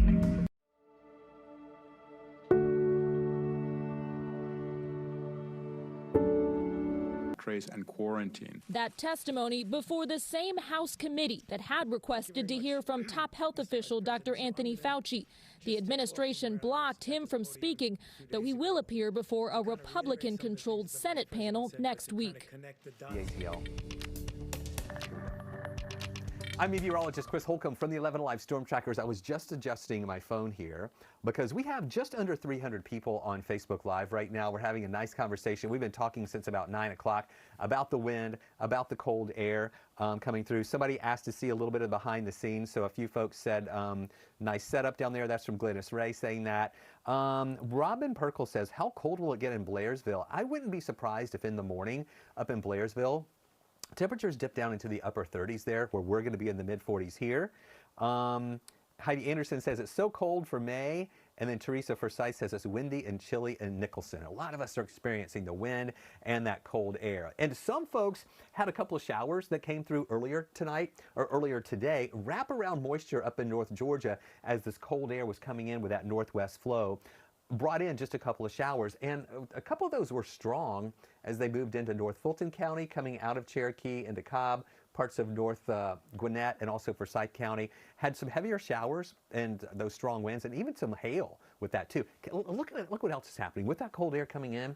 Look at this up in Asheville, North Carolina. That moisture mixed in with a little bit of snow there. Nothing major, but yeah, it's May. And in November, and actually in May, they were having a little bit of snow. Here's a look where you can see what's happening here. This is in Coweta County in Noonan at the courthouse. I've zoomed in tighter so you can see the flags blowing with the wind. And you see the trees, they're still blowing pretty hard. The wind advisory just expired at 9 o'clock. But as I told you earlier, that doesn't mean that the wind is going to stop immediately. It's just the process of the wind dying down. We're just no longer in that wind advisory criteria. But we're still seeing wind gusts right now between 15 and 20 miles an hour. But notice how these wind gusts just kind of start going down a little bit. And in the morning, this is at 7 o'clock, we'll still have some wind gusts between 10 and 15 miles an hour. So just breezy. But then they'll die down even more during the day tomorrow. 10-mile-an-hour wind gust at noontime, between 5 and 10 mile an hour wind gust in the afternoon. So the wind is going to start to relax and die down a bit. But what that wind is doing is it's bringing in that cooler air. You know, we had a high temperature today that made it up to around 74 degrees. Now we're at 55. All right, so we've been dropping pretty quickly. 48 in Canton, 44 in Blairsville, compared to the upper 50s down in Thomaston and also LaGrange. So here comes the colder air, and these temperatures, excuse me, are going to be falling once we get into tomorrow morning. We'll be in the mid-40s around sunrise, and then lower 50s, and it's going to be kind of, actually this is right now, moving down into those lower 40s here by tomorrow morning with that clearing sky and the wind dying out just a little bit more. So here's a look at the wazometer. We will get up to around 70 in the afternoon, mostly sunny skies. We rate your weather on a scale from 1 to 11, where an 11 is a perfect day, going with a 10. Temperature is just a little bit below the average. Can't really give it an 11 with temperatures this chilly. On tonight, we're seeing mainly clear skies, but then tomorrow, mostly sunny. It's going to be great. That wind dies down. It's going to struggle, though, to get up to 70 degrees for a high. Then, as we get into Friday, we'll see a few more clouds building in, and we'll be tracking some rain coming in from the west. I'm not overly concerned about a big-time severe weather threat with this or anything. You can see later in the evening just a few scattered showers that'll roll through, and then we'll clear out for the weekend. And that system is going to bring a reinforcing surge of cooler air our way. 74 high Thursday, 68 Friday with those scattered showers, and then chilly Saturday and Sunday morning, back to the low to mid-40s. Highs only in the mid-60s Saturday, lower 70s Sunday and Monday, back to the upper 70s by Wednesday, with a drier pattern setting up for the first part of next week. All right, thanks, Chris. New research has found hundreds of mutations of the virus that causes COVID-19, indicating it could have spread across the globe last year. Next on Primetime, we're asking the experts if this could impact vaccine development.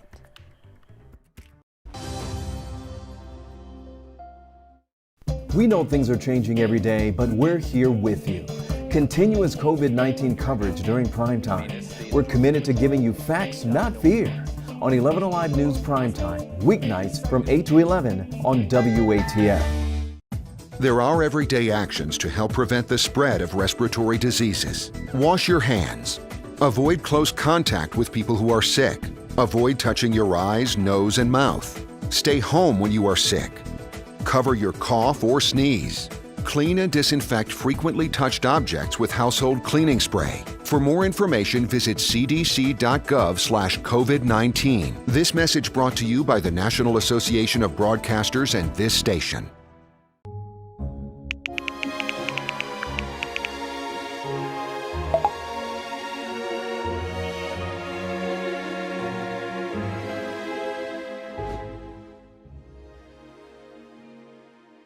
Today at noon on 11Alive.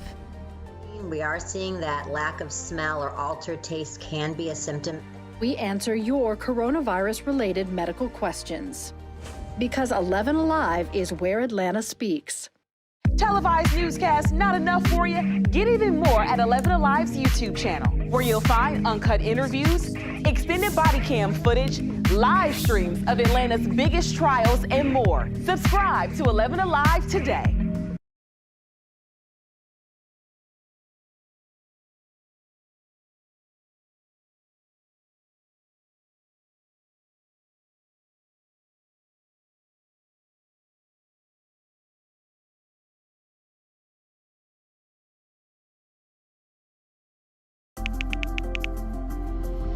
Let's start with a viral message going around. Quote, vast majority of people who died had ibuprofen Advil in their system. This message is fake.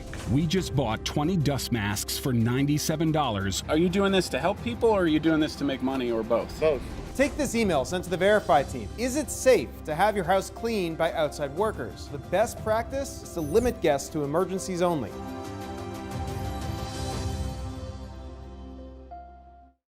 We know things are changing every day, but we're here with you. Continuous COVID-19 coverage during primetime. We're committed. A new study suggests the coronavirus may have spread quickly around the world late last year. British researchers found nearly 200 mutations of the virus and say that may show how it evolved as it spread among people. The scientists also say that a large scope of the global genetic diversity is found in all of the hardest hit countries. As a result, that may mean the virus was spreading around the world earlier than previously thought. NBC News medical contributor Dr. Vin Gupta now joining us to talk about these findings. All viruses mutate, which is why our flu shot changes each year. But does these mutations factor into coronavirus vaccine development or the timeline for when we could see this first vaccine? It's an important question, and the short answer is we at some point have to say coronavirus looks the way it looks like right now on in the middle of May, and we're going to take that blueprint and we're going to build a vaccine off of it. And we hope, let's say by the fall, that that prediction was accurate, that it was safe and it was effective. And so we're hoping, there's uncertainty, that if there are additional mutations, that it doesn't impact the effectiveness of the vaccine to such a great degree that the whole venture isn't providing any benefit to human health. So there is uncertainty for the reasons that you just raised. Mutations happen. We just hope they don't affect the implementation and effectiveness of the vaccine. I believe I heard you say the word hope 3 separate times there. Is hope tempered by optimism in your case? By cautious optimism, I would say. I'm cautiously optimistic that we'll have something in our pipeline, whether it's remdesivir, that therapeutic developed by Gilead that I've given some of my own patients in the ICU. Cautiously hopeful that maybe that's causing a few of them to turn around. Maybe a vaccine. We have 80 companies working on a vaccine. So of course, there's a lot of brilliance, a lot of scientific rigor going into a lot of these efforts. I'm hopeful one of them will pan out. Without a vaccine in the near future and the economy struggling so mightily right now, some countries are considering immunity passports. Now, these would be certificates saying a person who has had COVID-19 and has recovered is now immune. These passport holders would then be free to travel and to return to work. But the problem here, Dr. Gupta, is the World Health Organization, the WHO, just released a report saying there is no proof people who have had COVID-19 are actually immune. Can you give us a sense of why you view this as risky?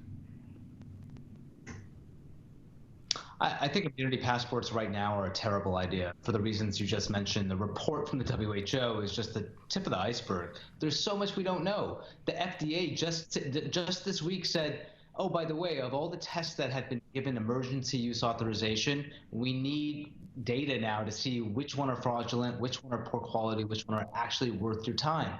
So if we don't even know on the front end which tests to trust and to scale, how can we possibly trust the results of the tests? So we need to figure out what antibody tests are right, what are not right, weed out the bad ones, focus on the good ones, and then better understand what's the clinical implications of being positive for an antibody. Does it actually mean you're protected from reinfection? We also don't know that. So how can we possibly be going towards issuing immunity cards?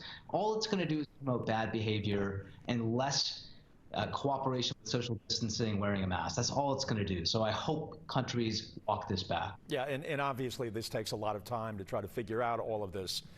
And most of the world doesn't want to give the medical profession time. They want answers now. They want a vaccine now, but it's not happening. Dr. Gupta, thank you. We appreciate it. Thank you. On this Nurses Appreciation Week, I want to thank all nurses in Georgia for all the work they're doing to help us fight this COVID-19 pandemic. I know that you're putting yourselves as well as your families potentially at risk because you are working with patients night and day throughout the state. Thank you for all that you're doing. Thank you for your commitment. Thank you for being part of this health team that's keeping Georgia safe. And I also want to thank our public health nurses who are working with us throughout the state to test and to ensure that we have the capacity to identify people at risk. Thank you all for the work you're doing. Clear. The things we take for granted, the people we depend on daily. Here at 11Alive, we'd like to say thank you First responders, medical staff, sanitation workers, truck drivers, postal workers, and every brave Georgian doing their part to make a difference.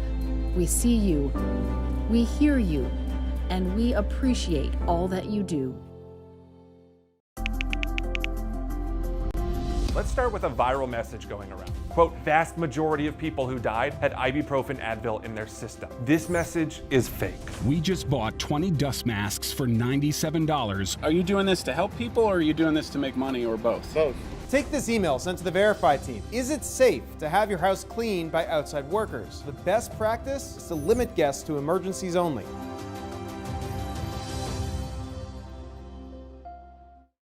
We know things are changing every day, but we're here with you. Continuous COVID-19 coverage during primetime. We're committed to giving you facts, not fear. On 11Alive News Primetime, weeknights from 8 to 11 on WATF. There are everyday actions to help prevent the spread of respiratory diseases. Wash your hands. Avoid close contact with people who are sick. Avoid touching your eyes, nose, and mouth. Stay home when you are sick. Cover your cough or sneeze. Clean and disinfect frequently touched objects with household cleaning spray. For more information, visit cdc.gov/COVID-19. This message brought to you by the National Association of Broadcasters and this station.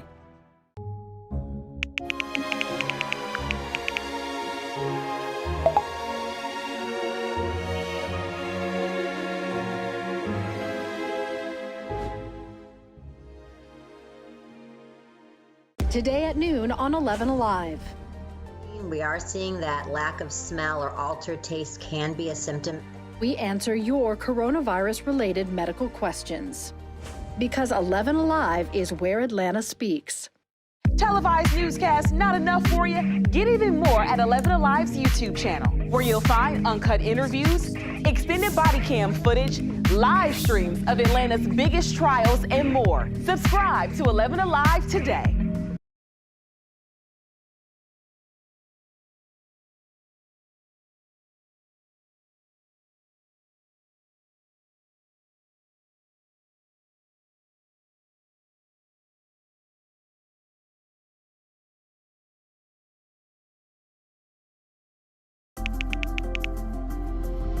Let's start with a viral message going around. Quote, vast majority of people who died had ibuprofen Advil in their system. This message is fake.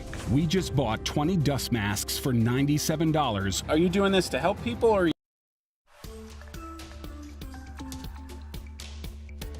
Tonight, an NBC exclusive, they went inside the Clorox plant in Clayton County, where employees are working 24 hours a day, 7 days a week.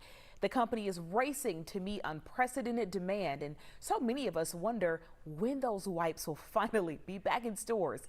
NBC's Blaine Alexander asked the CEO himself.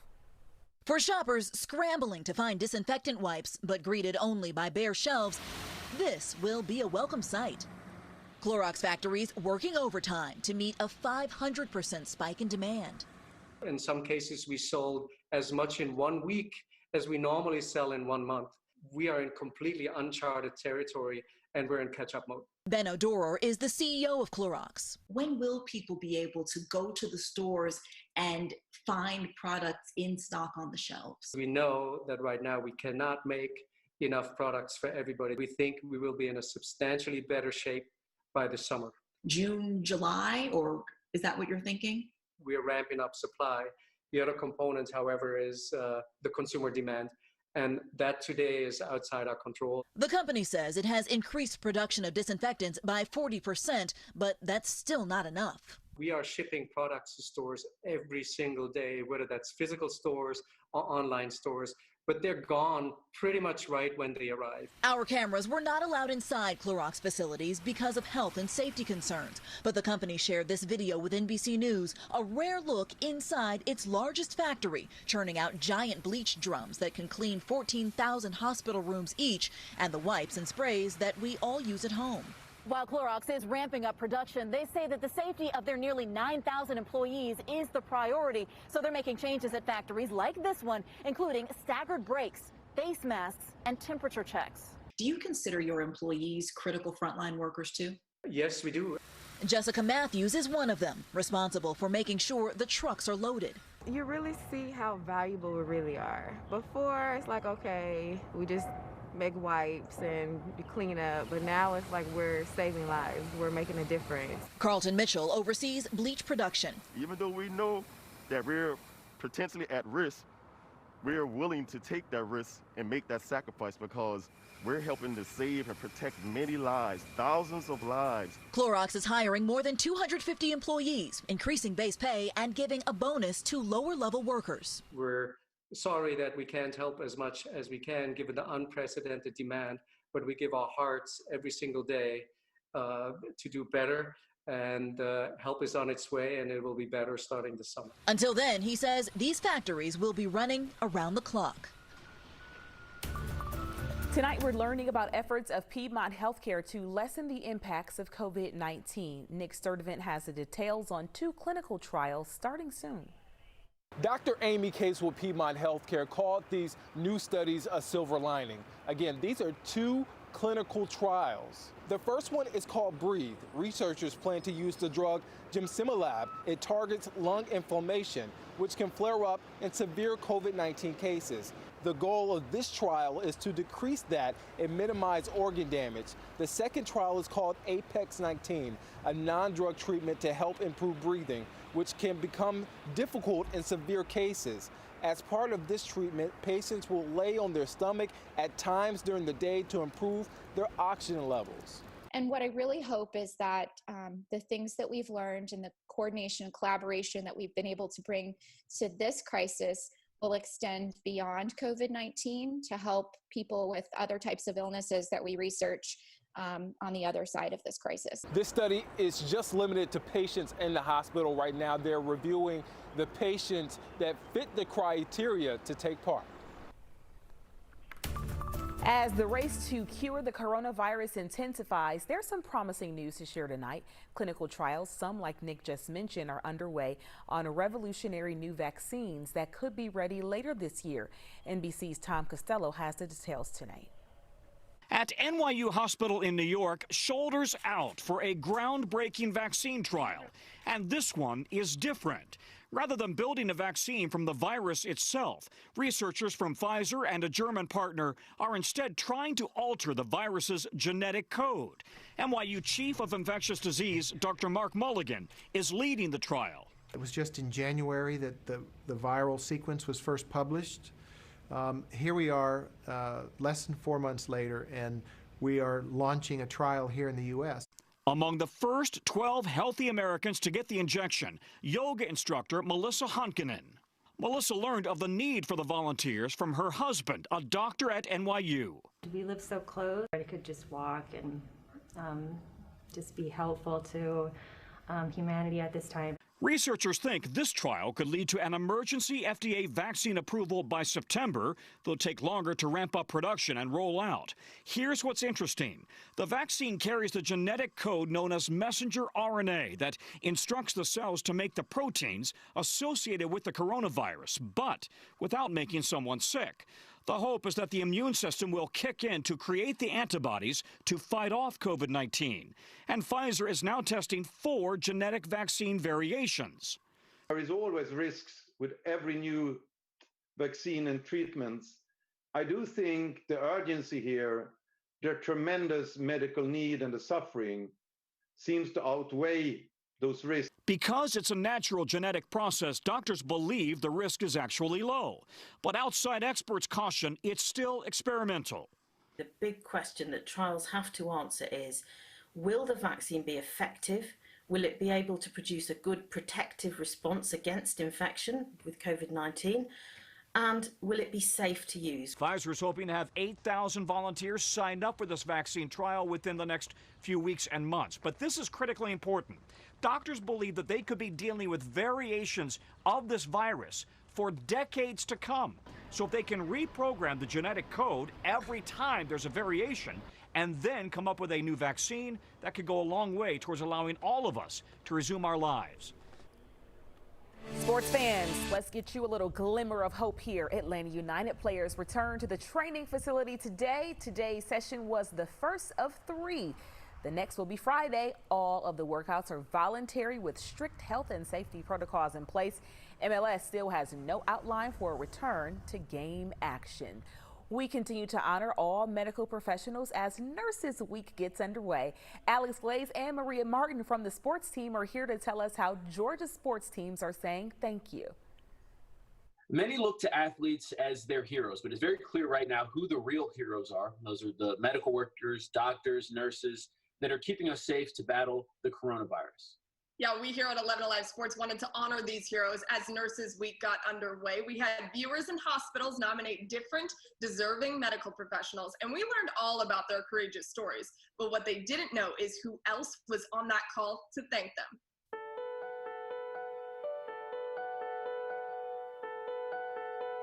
My name's Lindsay Churchill. I work in like a med-surg ICU. I'm Tamia Delavic, and I am a NICU nurse, neonatal ICU nurse. My name is Russell Harvey. I'm a manager of supply chain for Piedmont Rockdale Hospital. My name is Christina Ailes. I am an emergency nurse, trauma nurse. What is a typical day for you like?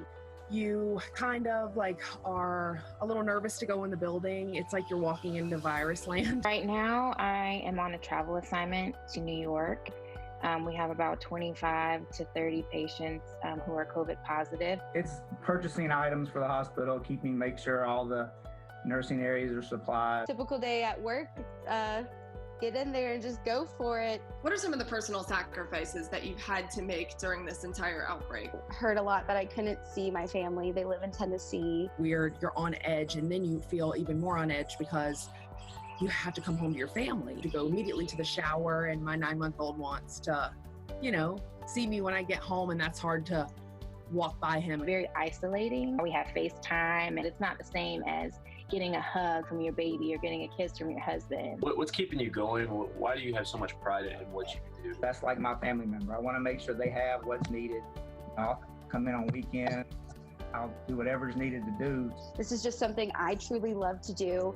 I love helping people to figure out what they like to watch on TV and to put the baseball game on. So if nothing else, like that comfortability is there. You brought up baseball. We heard you're a big Braves fan.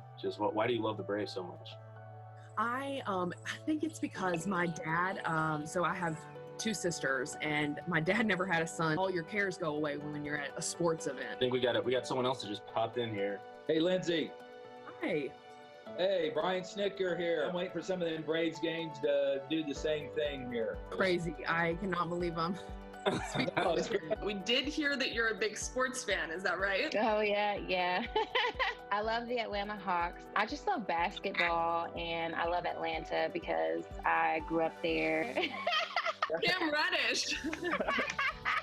How you doing?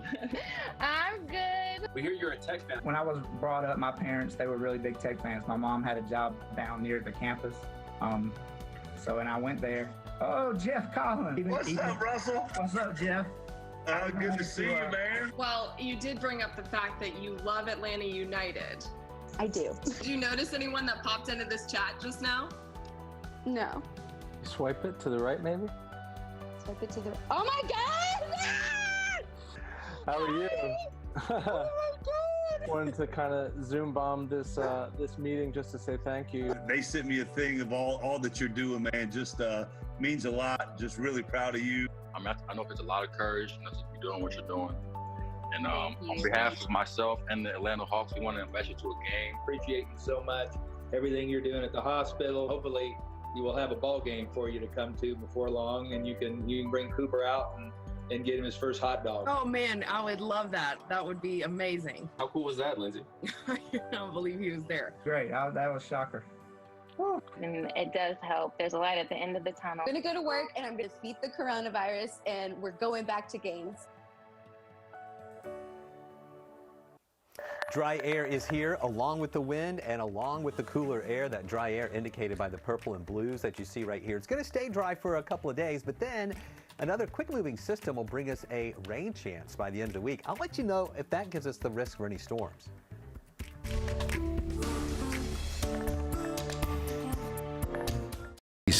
Wash your hands. Avoid close contact with people who are sick. Avoid touching your eyes, nose, and mouth. Stay home when you are sick. Cover your cough or sneeze. Clean and disinfect frequently touched objects with household cleaning spray. For more information, visit cdc.gov/COVID-19. This message brought to you by the National Association of Broadcasters and this station.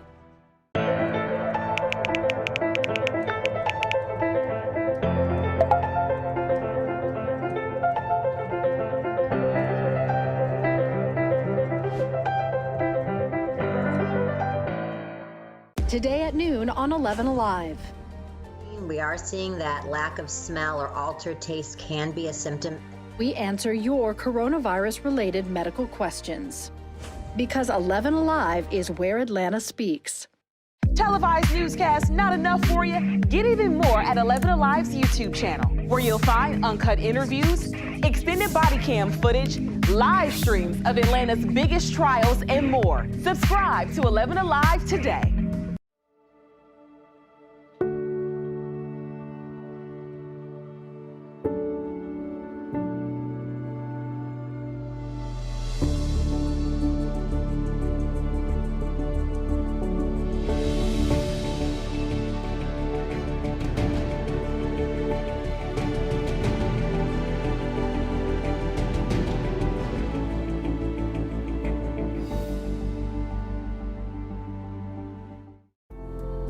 In times of great uncertainty, some things become more clear.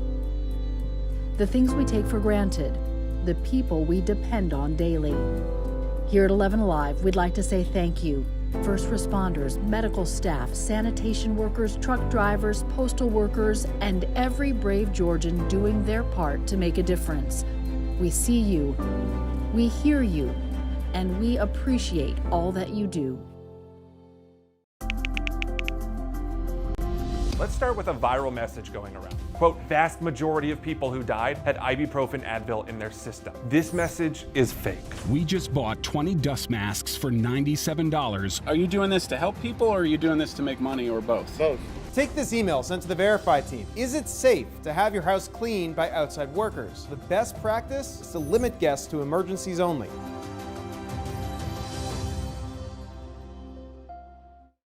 We know things are changing every day, but we're here with you.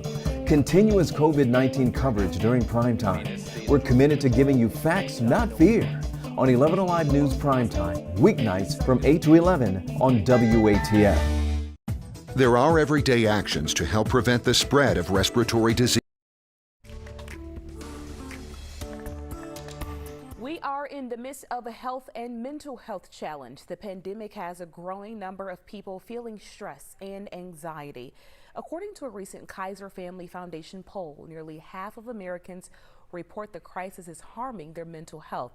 As the pandemic wears on, it's likely to take an even bigger toll. So how do we manage our mental health right now? We went to psychiatrist Dr. Sovrat Bargraf to address some of those concerns. So our first question, what advice do you have for healthcare workers who are experiencing such devastation? In many cases, they have to quarantine away from their loved ones. What I would say to my colleagues is this. Number one, I would say lean on each other. Even one family would like to understand what you're going through. Sometimes it's only a peer who's also going through it that really understands that. I'd also say to my healthcare colleagues, take moments in the day for some lightness, some laughter. Don't feel guilty about that. Let yourself have those moments. It's really important to have that. I'd also say feel the gratitude of all of these people that are sending you such appreciation and love. But maybe most of all, I'd say to my colleagues, your empathy is boundless, but your actions do have limits. And so when an outcome isn't what you'd wanted, please know it's not because you didn't do enough. The disease does take its toll as well. Let us know if you have questions by texting 404-885-7600, even if you are asking for a friend. Are murder hornets taking over the United States and killing the bee population? Have you heard this one? There have been a lot of claims about the frightening insects, so we've had our Verify team break down what's true and false. Here's Jason Puckett.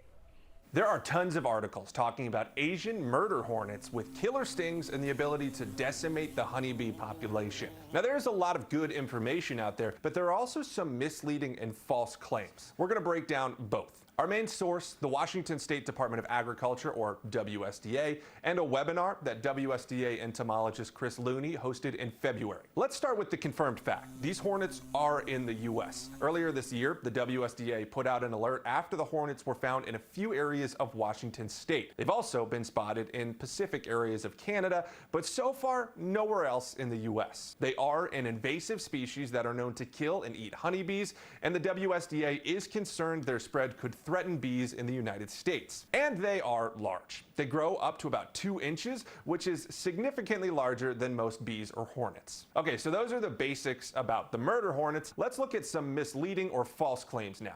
First, their name. They're not actually called murder hornets. Experts like those at the WSDA call them Asian giant hornets. Asian giant hornet is a common name that is associated with the species Vespa mandarinia. Second, they're not as deadly as the murder name implies. The WSDA does say their sting is toxic, painful, and that multiple stings can lead to hospitalizations. But deaths from the stings are rare. In Japan, for instance, where the hornets are native, over the last 10 years, health documents show about 176 deaths from stings. That's a low number in a country that has a lot of these hornets. And they also pointed out that most of the deaths were due to allergic reactions or from people being stung in remote areas. So murder hornet might make it seem like they're killing lots of people. The reality is that fatal cases are incredibly rare. And finally, fake photos. This photo shows a massive hornet, and it's in articles and social media posts all over. Yeah, these hornets are large, but not this large. We reverse image search this. It's actually a plastic model of a hornet that was made by a Japanese artist. Here's what one of these hornets actually looks like in someone's hand. Bottom line, these are large and invasive hornets that experts warn could seriously harm the honeybee populations. As for humans though, they have a painful sting and they're big, but severe cases are rare and fatal cases even more so. Got other questions for us to look into? Send us an email. We have cool air in place right now, and that's brought in by the brisk northwest winds that we've been dealing with. We mentioned earlier we had a peak wind gust here in Atlanta of 42 miles an hour earlier. The wind advisory did expire at 9 o'clock, but we still have some breezes out there, and you can see that all coming in from the north. And this cooler than average air is going to stick with us as we go through the next few days into the weekend and even into much of next week too. See, look at this. We don't really have an influx of warmer air coming in anytime soon. It is going to remain below average through the weekend with really chilly mornings Saturday and Sunday, and then afternoon highs on Saturday only in the 60s, Sunday just up to about the lower 70s, and then we'll hold pretty much in the lower 70s going into next week. It won't be until Wednesday and late next week until we see some of this warmer air surging back, getting us back into those upper 70s. So below average temperatures as we go through the next few days, the weekend, and even into much of next week. Now the pollen count, it kind of surged up a little bit today. We went up to 448. Now, I know that's not the thousands like we had late March into early April, but that did bump back up after we had those pollen counts earlier of right around in the 100s. Mulberry, hickory, oak, walnut, and sycamore are the main tree pollens present. Grasses are moderate. Weeds, no issues there. Mold is in the moderate range, too. And our high today, 74 degrees, 4 degrees below the average. And our average low for this time of year is 57. We were a little bit below that today at 54. We're going to be way below the average tomorrow when we're down into the mid 50s here. And then here's the surplus, just about 13.5 inches. And we're in a drier pattern right now, and we can afford that because we have such a big surplus out there. 55 now in Atlanta. Look outside the city of Carrollton is 49. Canton 46, 40s also in Blairsville and Clayton, so really chilly air. Look at what happens with these temperatures through the overnight hours. By tomorrow morning, we're going to move down into the mid 40s, but then that means outside the city, it could be a little cooler, like Carrollton at 42, Athens 43, 42 in Canton, even, excuse me, some 30s in North Georgia, Dalton and Blairsville, they're in the 30s. So that's going to be a chilly start. And then it'll be slow to warm. Lunchtime around 60 and then getting up into the upper 60s to, I think we'll hit into those lower 70s here for a high tomorrow. So the cool air is here. It's going to stay below average for a little bit. We're watching a system that's going to come in on Friday. Not an all-day rain event, but just bringing us a few showers on Friday. And at this point, I don't think it's going to be severe weather. And then that reinforces the cooler air in place to give us a cool weekend. A 10 on the wazometer tomorrow. That's our scale from 1 to 11, where an 11 is a perfect day. Close to it, but these temperatures are below the average, so not quite a perfect day. Look at the forecast track. Dry weather conditions as we go through the day tomorrow. Plenty of sunshine around. That northerly flow is going to be sticking with us during the day tomorrow. I think my computer just froze up here, so I hope I can get to the 7-day forecast here for you in just a second. It may not come up. We may have to reboot this. But anyway, northwest flow, there we go, is going to keep us reinforced with that cooler air, cooler than average temperatures over the next few days. And you can see mostly sunny Thursday, but cool. And then Friday, that's where we're going to see some showers and maybe a couple of rumbles of thunder around, but I'm not concerned about a severe weather threat. And then check out the cool air Saturday and Sunday. Morning time will be around 44 Saturday, 43 Sunday. I want to tell you here, I had a lot of people on Facebook Live ask me if it's possible that we could have some frost around. Tonight, I don't think so, because we'll have wind around. And even in the outlying areas with temperatures in the 30s, I do think that we wouldn't have frost because of the wind inhibiting that. But getting into Sunday morning, if we're at 43 in the city, there may be some spots outside the city that get into the 30s where they could see some frost develop. And we stay below average Monday and Tuesday, then warming back up to 78 Wednesday with a dry pattern settling in. We're committed to giving you facts, not fear, on 11Alive News Primetime, weeknights from 8 to 11 on WATF. There are everyday actions to help prevent the spread of respiratory diseases. Wash your hands. Avoid close contact with people who are sick. Avoid touching your eyes, nose, and mouth. Stay home when you are sick. Cover your cough or sneeze. Clean and disinfect frequently touched objects with household cleaning spray. For more information, visit cdc.gov/COVID-19. This message brought to you by the National Association of Broadcasters and this station.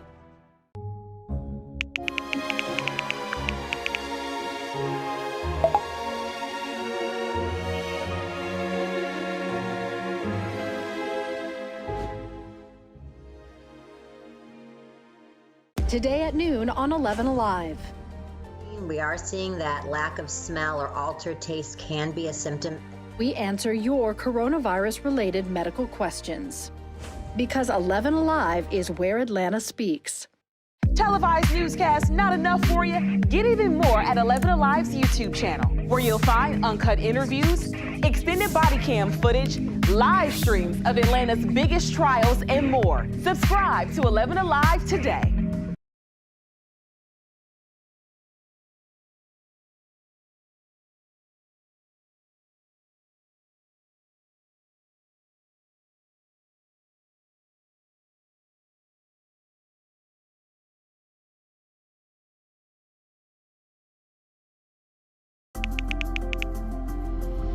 Let's start with a viral message going around. Quote, vast majority of people who died had ibuprofen Advil in their system. This message is fake.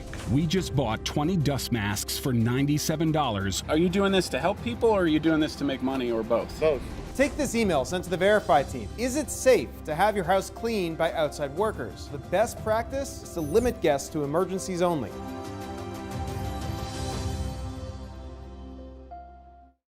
We know things are changing every day, but we're here with you. Continuous COVID-19 coverage during primetime. We're committed to giving you facts, not fear, on 11Alive News Primetime, weeknights from 8 to 11 on WATF. There are everyday actions to help prevent the spread of respiratory diseases. Wash your hands. Avoid close contact with people who are sick. Avoid touching your eyes, nose, and mouth. Stay home when you are sick. Cover your cough or sneeze. Clean and disinfect frequently touched objects with household cleaning spray. For more information, visit cdc.gov/COVID-19. This message brought to you by the National Association of Broadcasters and this station.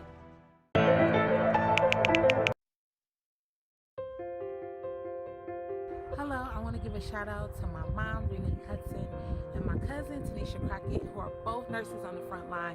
Thank you, thank you, thank you, and happy Nurses Week. You are our healthcare warriors, and this is just me sharing my deep appreciation for anybody who has been working on those front lines. And my mom, my sisters are both nurses, so I want to say thank you to them specifically, but thank you to all the nurses for all the hard work you guys do. It doesn't go unnoticed, and we sincerely appreciate you guys.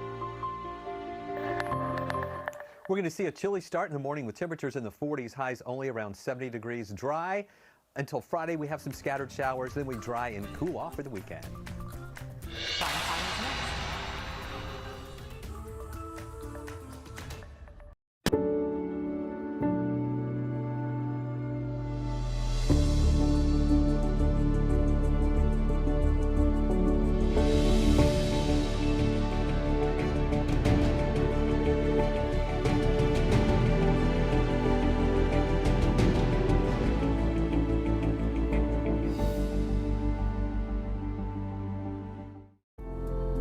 In times of great uncertainty, some things become more clear.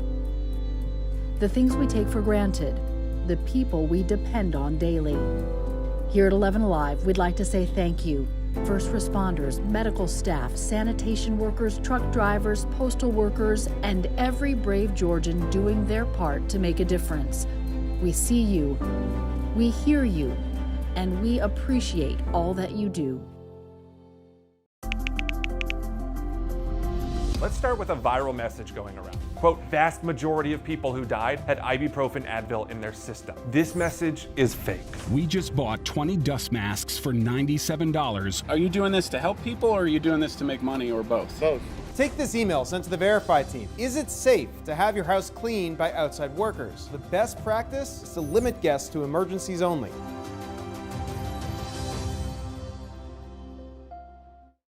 We know things are changing every day, but we're here with you.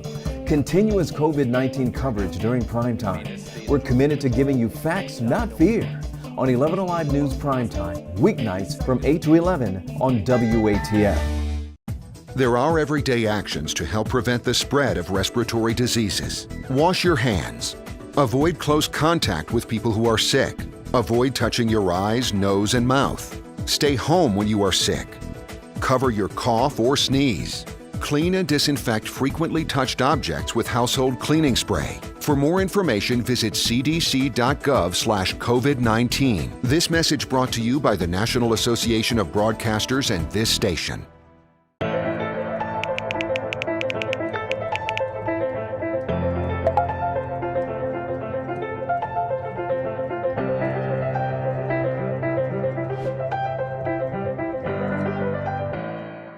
Today at noon on 11Alive. We are seeing that lack of smell or altered taste can be a symptom. We answer your coronavirus-related medical questions. Because 11Alive is where Atlanta speaks. Televised newscasts not enough for you? Get even more at 11Alive's YouTube channel, where you'll find uncut interviews, extended body cam footage, live streams of Atlanta's biggest trials, and more. Subscribe to 11Alive today.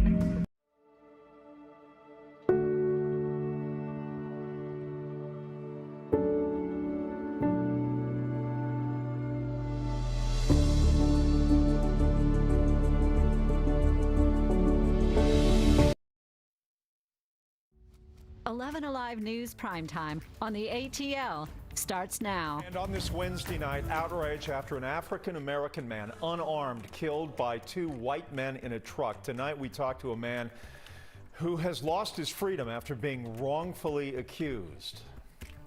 And the psychology behind why some people are choosing not to wear a mask in public. Plus viral claims that the CDC is not being transparent about the number of COVID-19 deaths. We verify the truth coming up tonight. First tonight, calls for justice after an unarmed African-American man shot and killed while jogging in Glynn County in Brunswick. We are giving context behind this video that is shocking and horrifying that has sparked public outrage. And we do want to warn you, the video we are going to show you is very difficult to watch. First, here's what we know about the 25-year-old man who was shot to death. Ahmad Aubry was jogging through the Satilla Shores community in Glynn County back in February. Now to the disturbing video. Here you can see Aubry running. Then two white men start to chase him. There appears to be some sort of struggle. 3 gunshots are heard. Aubry turns to run, then collapses. Police say Gregory McMichael and his son Travis thought Aubry was behind break-ins in the area. 11Alive has not independently verified the video. Tonight, Natisha Land spoke to a man who lost his freedom over a misstep of justice. Natisha. Well, Aisha, we're at GBI headquarters because today GBI has now signed on to this investigation. They've assigned 3 high-level agents. Now, you were talking about Dr. Yusef Salam, who is part of the exonerated 5. He, like many others, viewed that video and found it to be disturbing. Now, he says in order to get justice in this case, it's going to take continued pressure. Here we are 31 years later where black folks are looked at as suspects. We're seen as guilty before we can even mount a defense. It's been 31 years since Dr. Yusef Salam was wrongfully convicted as part of a group of Black and Latino teens known as the Central Park 5. New evidence exonerated him 13 years after his conviction. But he says cracks in the justice system remain the same. There's 2 Americas, separate and unequal, where one is afforded every opportunity under the sun, and the other has to fight for their life. In this instance, he's talking about the deadly shooting of Ahmad Aubry, seen in this video. The 25-year-old's family says he was shot and killed by 2 white men while out jogging through a Brunswick neighborhood in February. The men say Ahmad looked like a burglary suspect. So far, they have not been charged for his death. I shudder to think about where this case is going, because they always stack the deck and they make sure that it appears that the person who is victimized is seen as a suspect.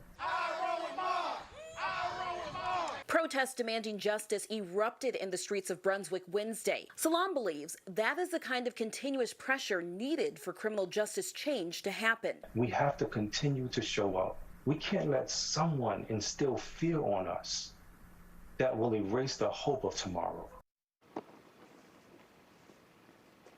And the case is now on its 3rd prosecutor. 2 others had to recuse themselves because of conflict of interest. One of the men who is accused of being involved in this case apparently was a police officer at the police station at that county there.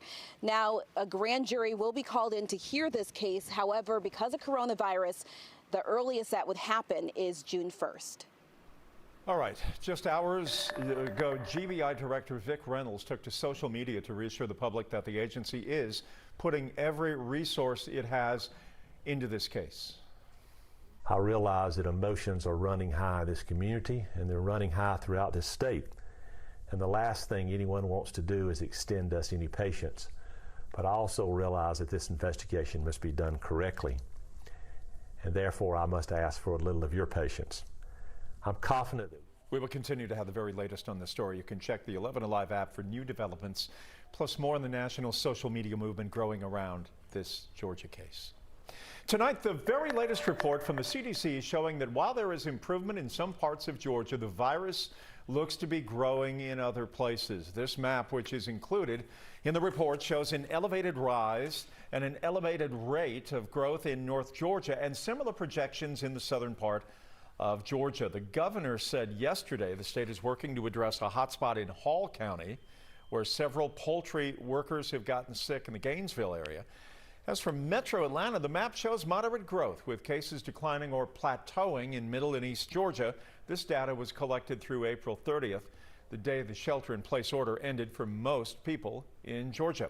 Meanwhile, we continue to see more testing sites opening. There were quite a few people waiting to get tested at this new mobile site at Tuxedo Pharmacy today in Buckhead. But this is part of a county and statewide effort to make testing more accessible in those communities, with 66 testing sites all across Georgia. And after getting backlash from teachers, Gwinnett is no longer calling them all back on May 18th for 3 days to close their classrooms for the school year and update grades. Instead, principals will work with teachers and staff to arrange times to do that, taking into consideration childcare issues and health concerns. There seems to be no end to the wide-ranging impacts of the pandemic, including higher education. Tonight, we are hearing calls again for a pass-fail option for this term only, but the state still says no. John Sherrick joins us live with the story for us tonight. Hi, John. Aisha, students may be returning to the campuses in the fall to resume their in-person classroom learning, but the issue is now. The issue is with the quality of their online education during this pandemic term, this spring term that's just ending, and the overall impact on their GPAs and their futures. Students worried they'll see their grade point averages go down through no fault of their own because of the potential ravages of sometimes less than perfect online learning experiences. Their solution: let them do here what colleges and universities across the country are allowing. Let them toss out their letter grades for this term. Bhavin Patel is a student at the University of West Georgia. There's a lot of students that feel like they can't do online learning. The university system says it's done everything humanly possible to help students succeed remotely this term, helping with poor internet access. Whatever the obstacle, students still pushing for the pass-fail option. We don't think it's too late. UGA student Max Harris and other students joined legislators led by State Representative David Wilkerson in an online news conference, making one more public appeal to the state to let them choose the pass-fail option after they get their letter grades for this term. Students would be able to look at their end-of-term grades and see whether or not they need to make adjustments to keep their scholarships, to maintain their career options, etc. But the state insists allowing the pass-fail option this term would ultimately hurt the students and their futures. And universities continue to tell students if they have any problems at all with their online learning, especially those students who are planning to attend online classes this summer, they should seek help, demand help from the universities because help is available. And John, this has been challenging, doing all of that work from home, not engaging with your professors for tens of thousands of university students. But what is actually next for them? Well, grades will be coming out soon, and then students will have the same option they've always had. They can challenge their grades if they think their grades are lower than they deserve, but that can be a difficult challenge indeed. All right, John, they might be seeing a lot of those submissions. Thank you so much. Over the past few weeks, the federal government has sent billions of tax dollars to people impacted by the pandemic. It's part of a stimulus package that was passed by Congress in March. But Reveal investigator Andy Parati uncovered some of that money isn't going to those in need.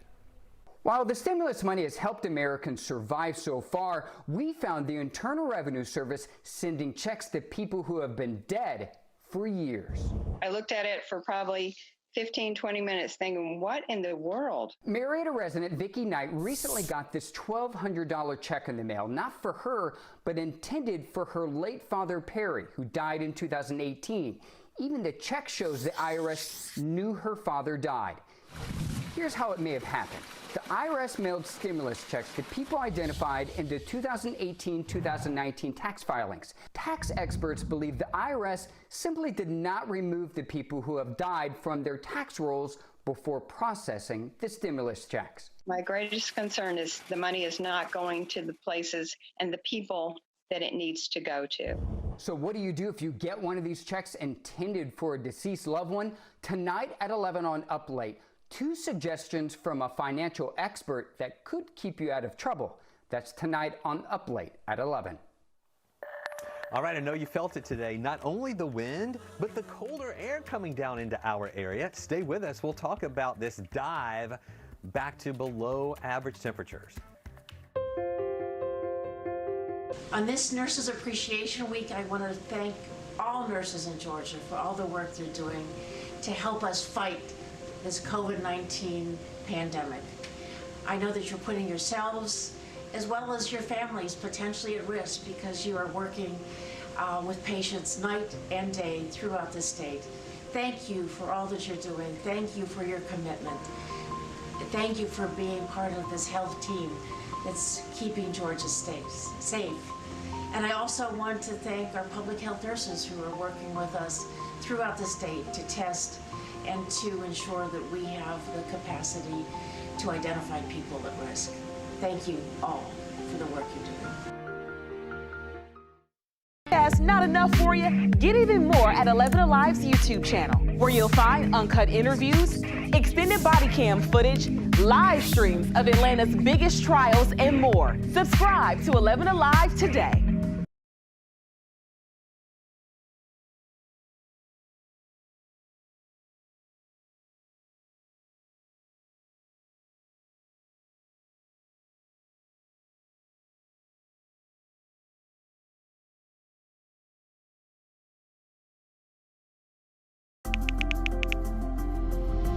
Let's start with a viral message going around. Quote, vast majority of people who died had ibuprofen Advil in their system. This message is fake.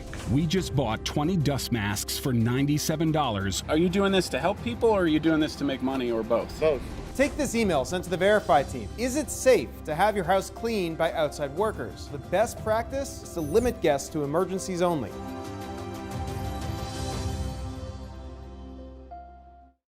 We know things are changing every day, but we're here with you. Continuous COVID-19 coverage during primetime. We're committed to giving you facts, not fear. On 11Alive News Primetime, weeknights from 8 to 11 on WATF. There are everyday actions to help prevent the spread of respiratory diseases. Wash your hands. Avoid close contact with people who are sick. Avoid touching your eyes, nose, and mouth. Stay home when you are sick. Cover your cough or sneeze. Clean and disinfect frequently touched objects with household cleaning spray. For more information, visit cdc.gov/COVID-19. This message brought to you by the New at 10, we've received a lot of messages from you telling us you've seen people not practicing social distancing or wearing masks. And while the CDC recommends people wear masks, it seems not everyone wants to take that step. Hope Ford learned about some of the psychology of the refusal to wear a mask.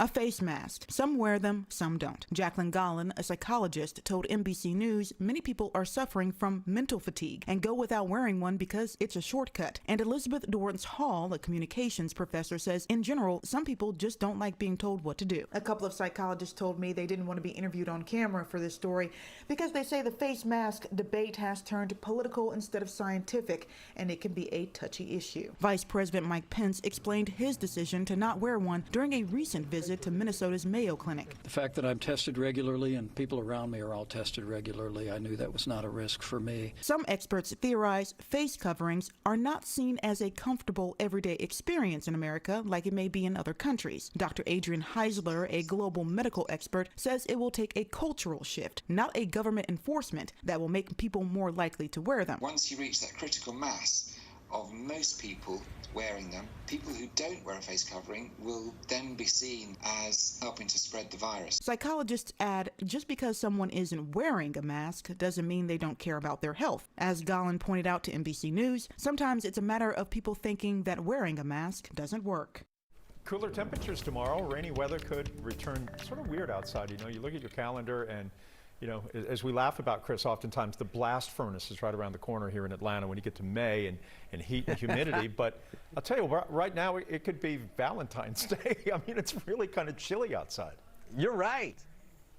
It is. It doesn't feel like a typical May. In fact, we're watching our temperatures that are going to be below average. And we're going to stay below average for not only tomorrow, the weekend, but even into part of next week. We will be below average. So get used to this cooler weather that we're dealing with. And a lot of this is because of this northwest flow that we have, which kicked up some wraparound moisture today behind the system that came through yesterday. And it gave us just a few little showers around today. The main issue today was with that wind that came in, and that's thanks to that northwest flow and the colder air up in the mountains of North Carolina. Yeah, they even had a couple of snow flurries up there in the higher elevations. So, Jeff, you're right. Definitely not feeling like May at all. Now, with those winds that we had around today, we did have some reports of trees down. This is a picture sent in to us by Kelly Smith in Alpharetta.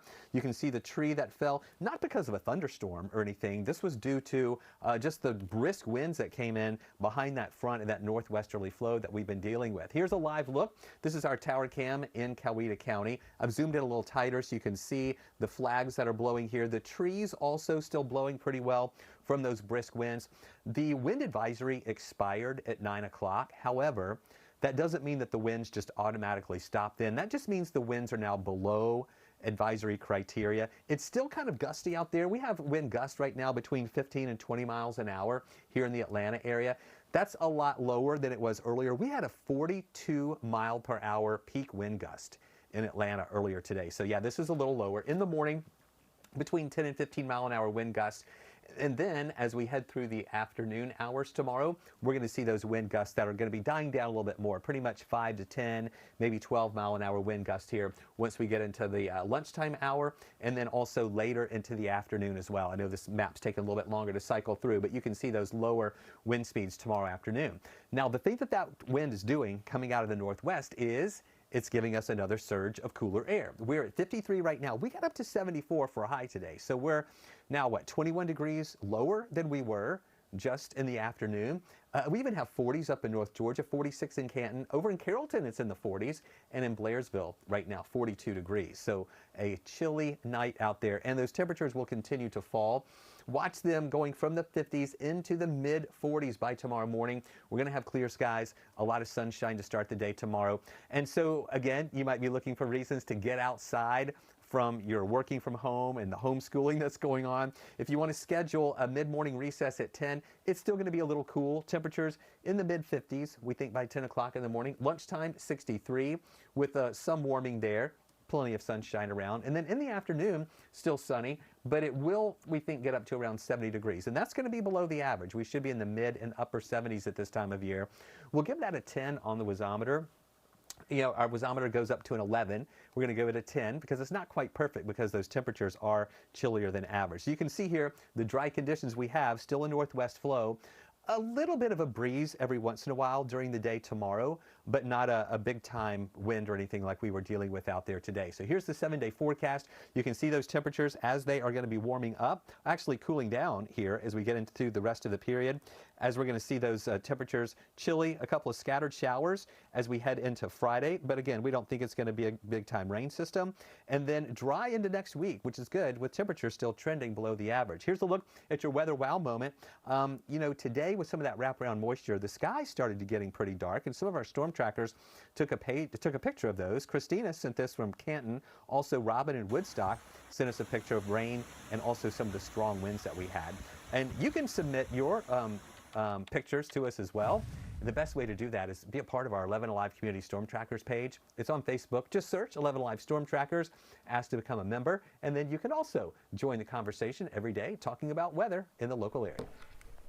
Today began National Nurse Appreciation Week. Up next, we honor an Atlanta ICU nurse who will be volunteering in the country's hardest hit state, New York.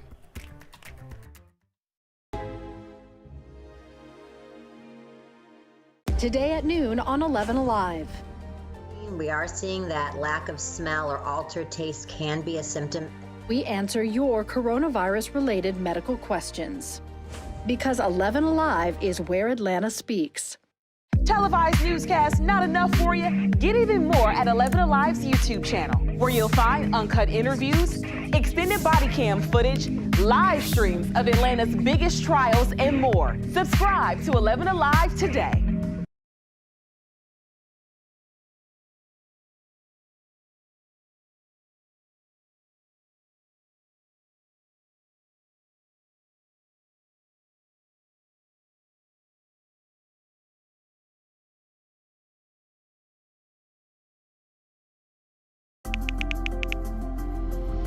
Let's start with a viral message going around. Quote, vast majority of people who died had ibuprofen Advil in their system. This message is fake.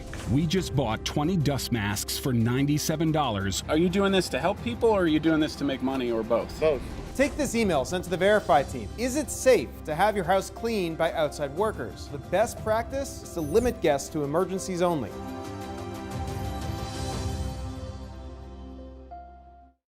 We know things are changing every day, but we're here with you. Continuous COVID-19 coverage during primetime. We're committed to giving you facts, not fear. On 11Alive News Primetime, weeknights from 8 to 11 on WATF.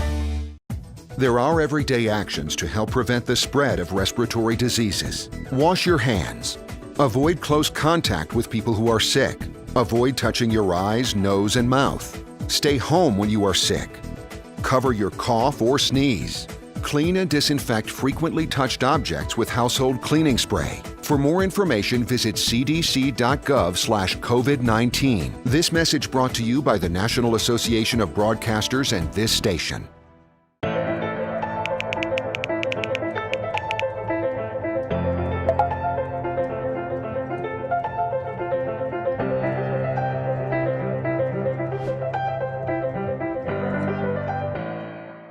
Today at noon on 11Alive. We are seeing that lack of smell or altered taste can be a symptom. We answer your coronavirus-related medical questions.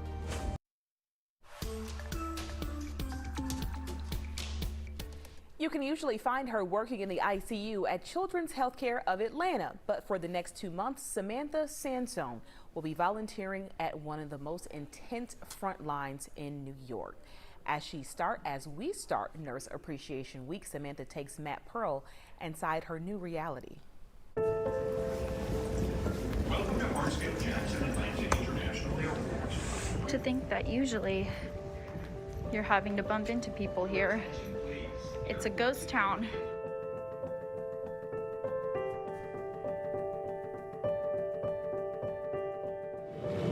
Here it goes.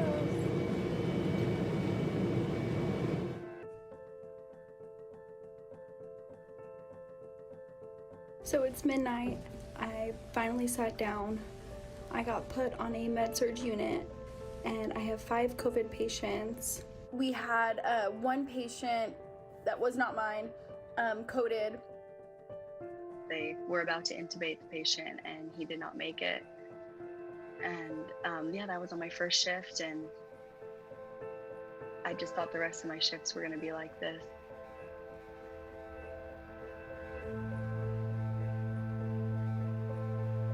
The body rolled by on the stretcher to go to the morgue, and you just think like, that's just joining all the other bodies down there. They don't have enough room in our morgue. It's not normal.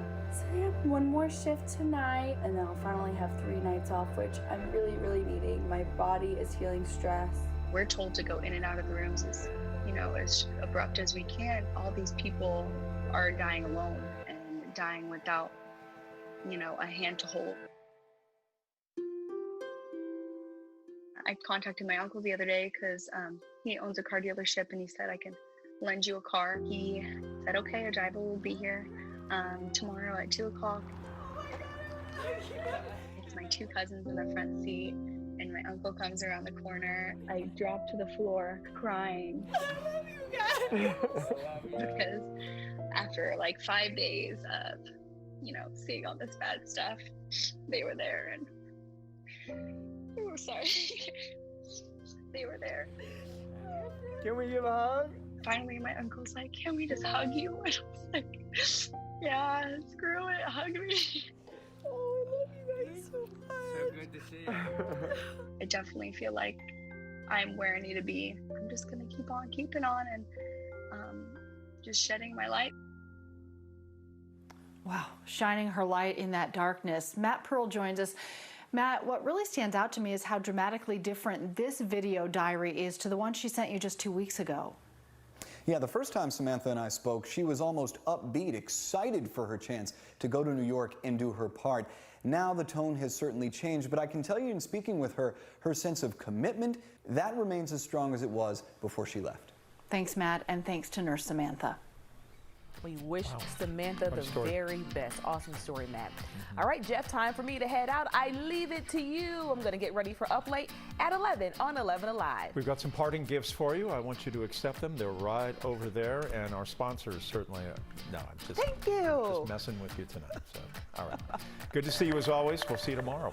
Here's what's coming up on the Big 36. The virus taking its toll in many ways, including on our mental health. Coming up next, you'll hear from a mental health expert on ways you can cope with stress and isolation. Things become more clear. The things we take for granted, the people we depend on daily. Here at 11Alive, we'd like to say thank you.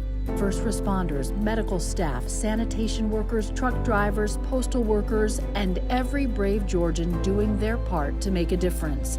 We see you, we hear you, and we appreciate all that you do.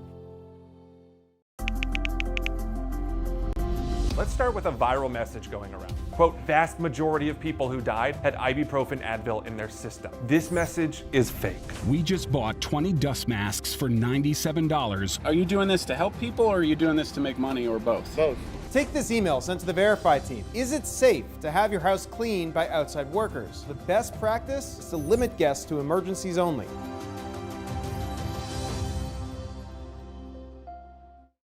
We know things are changing every day, but we're here with you. Continuous COVID-19 coverage during primetime. We're committed to giving you facts, not fear. On 11Alive News Primetime, weeknights from 8 to 11 on WATF. There are everyday actions to help prevent the spread of respiratory diseases. Wash your hands. Avoid close contact with people who are sick. Avoid touching your eyes, nose, and mouth. Stay home when you are sick.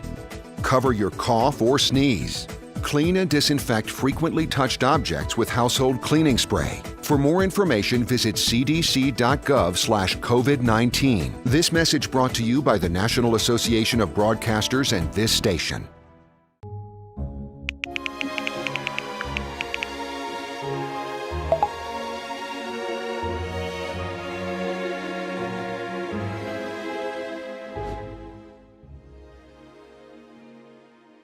Today at noon on 11Alive. We are seeing that lack of smell or altered taste can be a symptom. We answer your coronavirus-related medical questions. Because 11Alive is where Atlanta speaks. Televised newscasts not enough for you? Get even more at 11Alive's YouTube channel, where you'll find uncut interviews, extended body cam footage, live streams of Atlanta's biggest trials, and more. Subscribe to 11Alive today.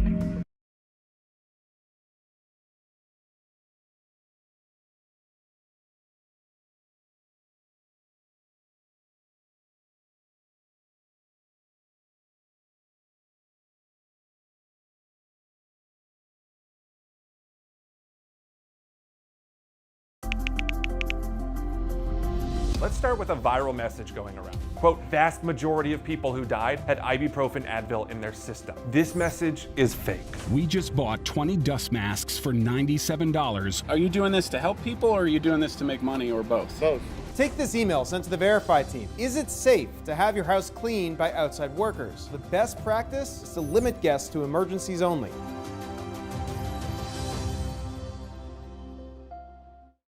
We know things are changing every day, but we're here with you. Continuous COVID-19 coverage during primetime. We're committed to giving you facts, not fear. On 11Alive News Primetime, weeknights from 8 to 11 on WATF. There are everyday actions to help prevent the spread of respiratory.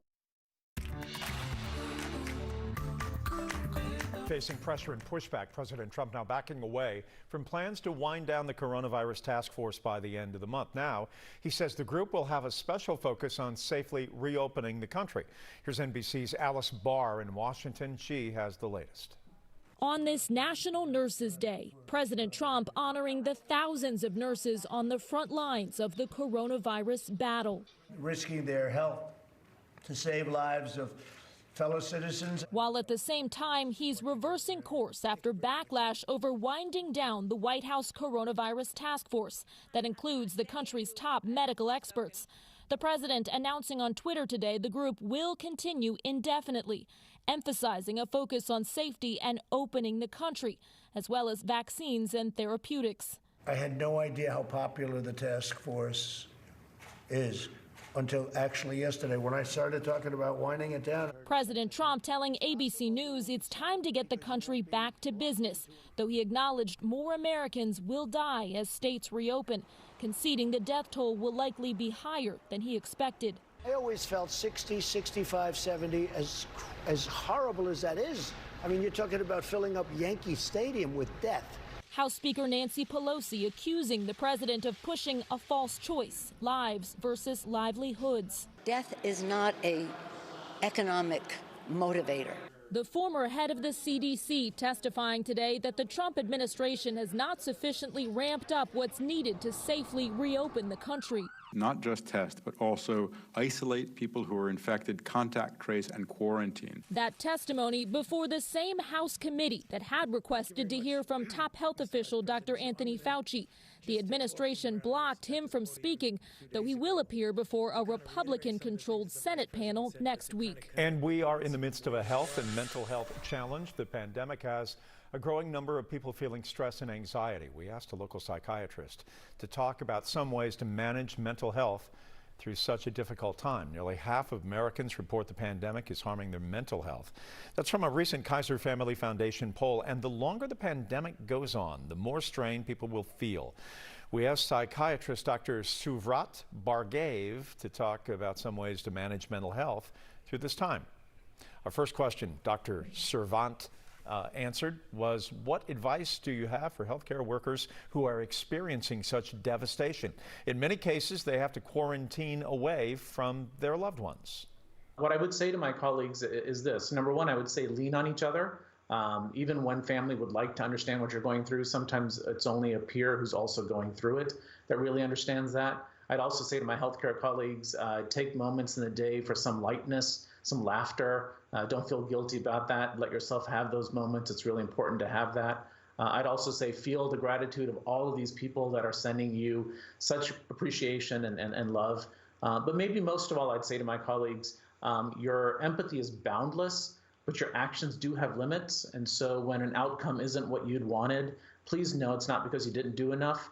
The disease does take its toll as well. Our next question comes from Jim. He says, staying home is really starting to get to me. I've tried new recipes and workouts to distract myself, but now I'm reaching my wit's end when I do Zoom happy hours with friends. I leave feeling even sadder. How can I make nights less painful?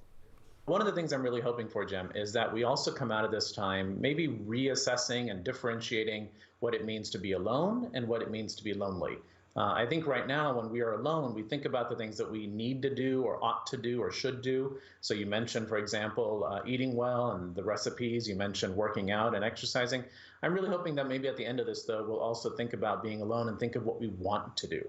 So think about how you can best enjoy your own company. Think about perhaps what you would do if you were going on a date with yourself. So if you're going on a date, would you watch a movie? And if you're going to watch a movie, don't do laundry while you're watching a movie. Really let that time be your time where you enjoy it. Think about maybe putting some music on and dancing. No one says you can't do that by yourself. But really find a way to enjoy your own company. And I think that way when you are by yourself, it won't necessarily immediately mean that you're feeling lonely.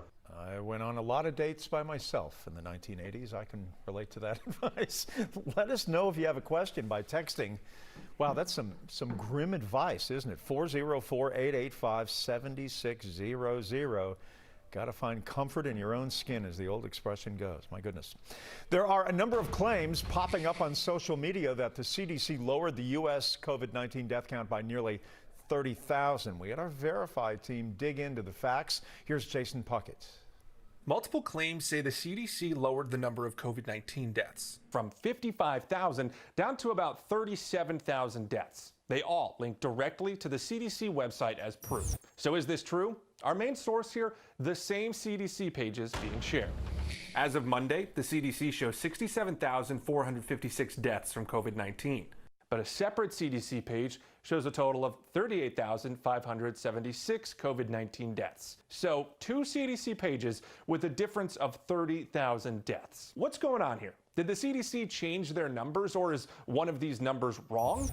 No, the numbers on both pages are accurate. One is just a few weeks behind the other. The same page being shared in the viral claims explains the difference. This 67,000 number is the total reported to the CDC by states. Each state counts their death certificates and sends a report on COVID deaths to the CDC. But this smaller number comes from a second check of the death certificates that states send to the National Center for Health Statistics, or NCHS. And here's the key point. Since they have to get these certificates from each state and then process them again, their data, quote, often track 1 to 2 weeks behind other data. And that matches up. CDC archives from about 2 weeks ago show about 39,000 deaths reported by states. So we can verify these claims are false. The CDC didn't lower or revise the COVID death count.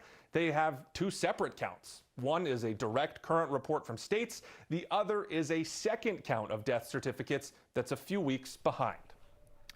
Piedmont Hospital getting ready to start 2 new clinical trials to develop treatments for COVID-19. Nick Sturdivant has the details for us tonight.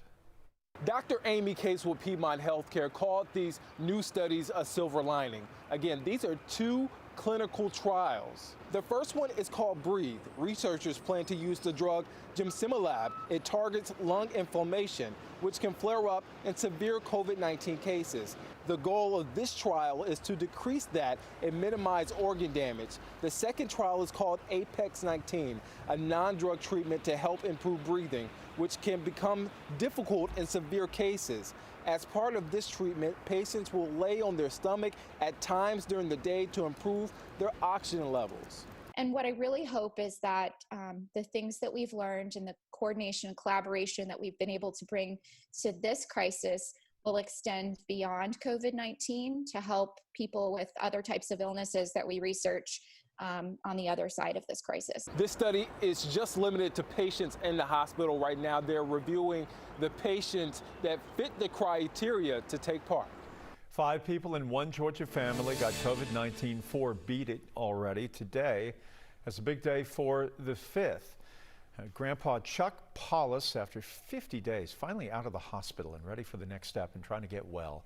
50 days in the hospital, my goodness. Caitlin Ross talked to his family, and they want his story to encourage everyone. So he's got quite a road ahead of him, but we are very past COVID-19. Woo! We're past COVID-19. Chuck Paulus is moving to a rehab facility today, but his family says they've been seeing small signs of improvement for weeks. So I get on the phone and he's like, "Hey, Bran." And as soon as he said that, I knew that was Dad. The family wants people to feel confident that the country is moving in the right direction against COVID-19 as well.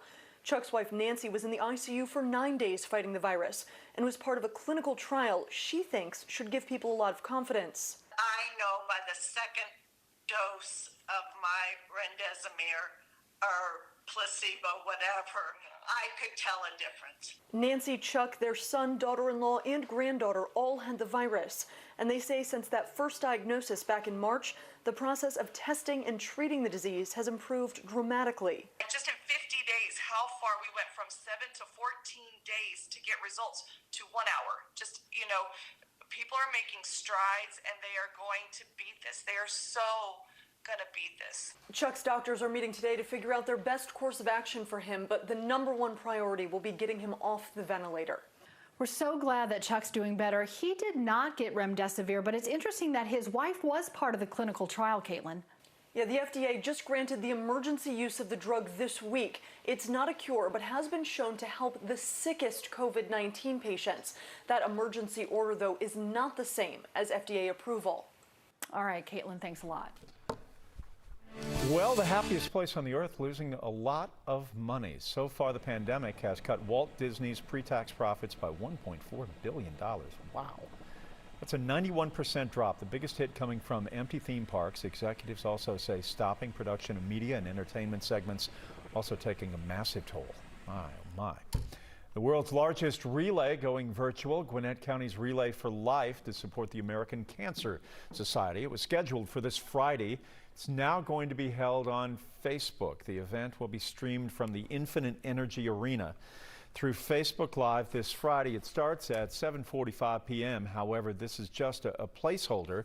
There will still be an in-person running relay on Friday, October 30th at its usual Gwinnett County Fairgrounds. The relay generates more than $1 million each year for the American Cancer Society. Good news in the fight against COVID-19. Clinical trials are underway for a potential vaccine. When doctors expect it to be released to the public, coming up next. This map shows the dry air in place with the purple and blue colors, and that dry air is going to stick with us at least through tomorrow.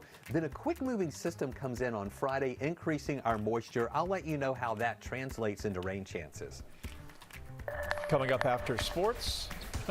Well, I'm thinking that sports is already over. It has been for a long time, but coming up in our segment, the 2K League is coming to television. You'll hear from one of the Hawks 2K players after the break. Clean and disinfect frequently touched objects with household cleaning spray. For more information, visit cdc.gov/COVID-19. This message brought to you by the National Association of Broadcasters and this station.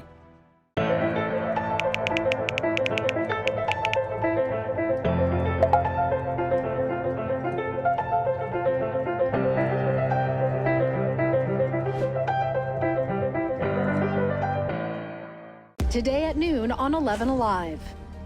We are seeing that lack of smell or altered taste can be a symptom. We answer your coronavirus-related medical questions. Because 11Alive is where Atlanta speaks. Televised newscasts not enough for you? Get even more at 11Alive's YouTube channel, where you'll find uncut interviews, extended body cam footage, live streams of Atlanta's biggest trials, and more. Subscribe to 11Alive today.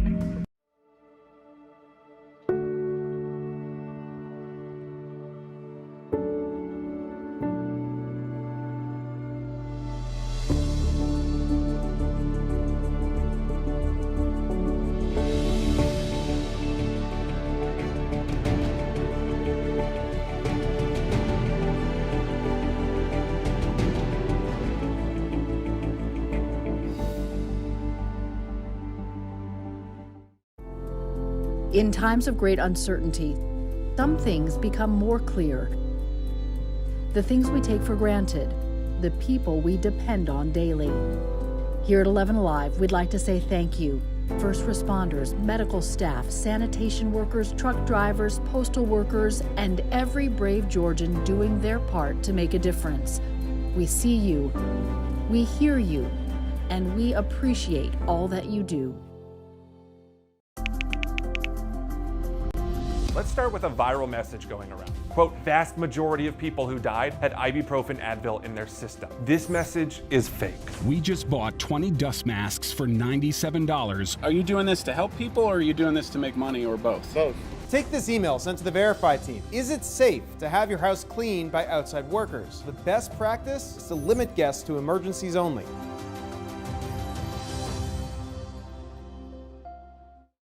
We know things are changing every day, but we're here with you. Continuous COVID-19 coverage during Primetime. We're committed to giving you facts, not fear. On 11Alive News Primetime, weeknights from 8 to 11 on WATF. There are everyday actions to help prevent the spread of respiratory diseases. Wash your hands. Avoid close contact with people who are sick. Avoid touching your eyes, nose, and mouth. Stay home when you are sick. Cover your cough or sneeze. Clean and disinfect frequently touched objects with household cleaning spray. For more information, visit cdc.gov/COVID-19. This message brought to you by the National Association of Broadcasters and this station.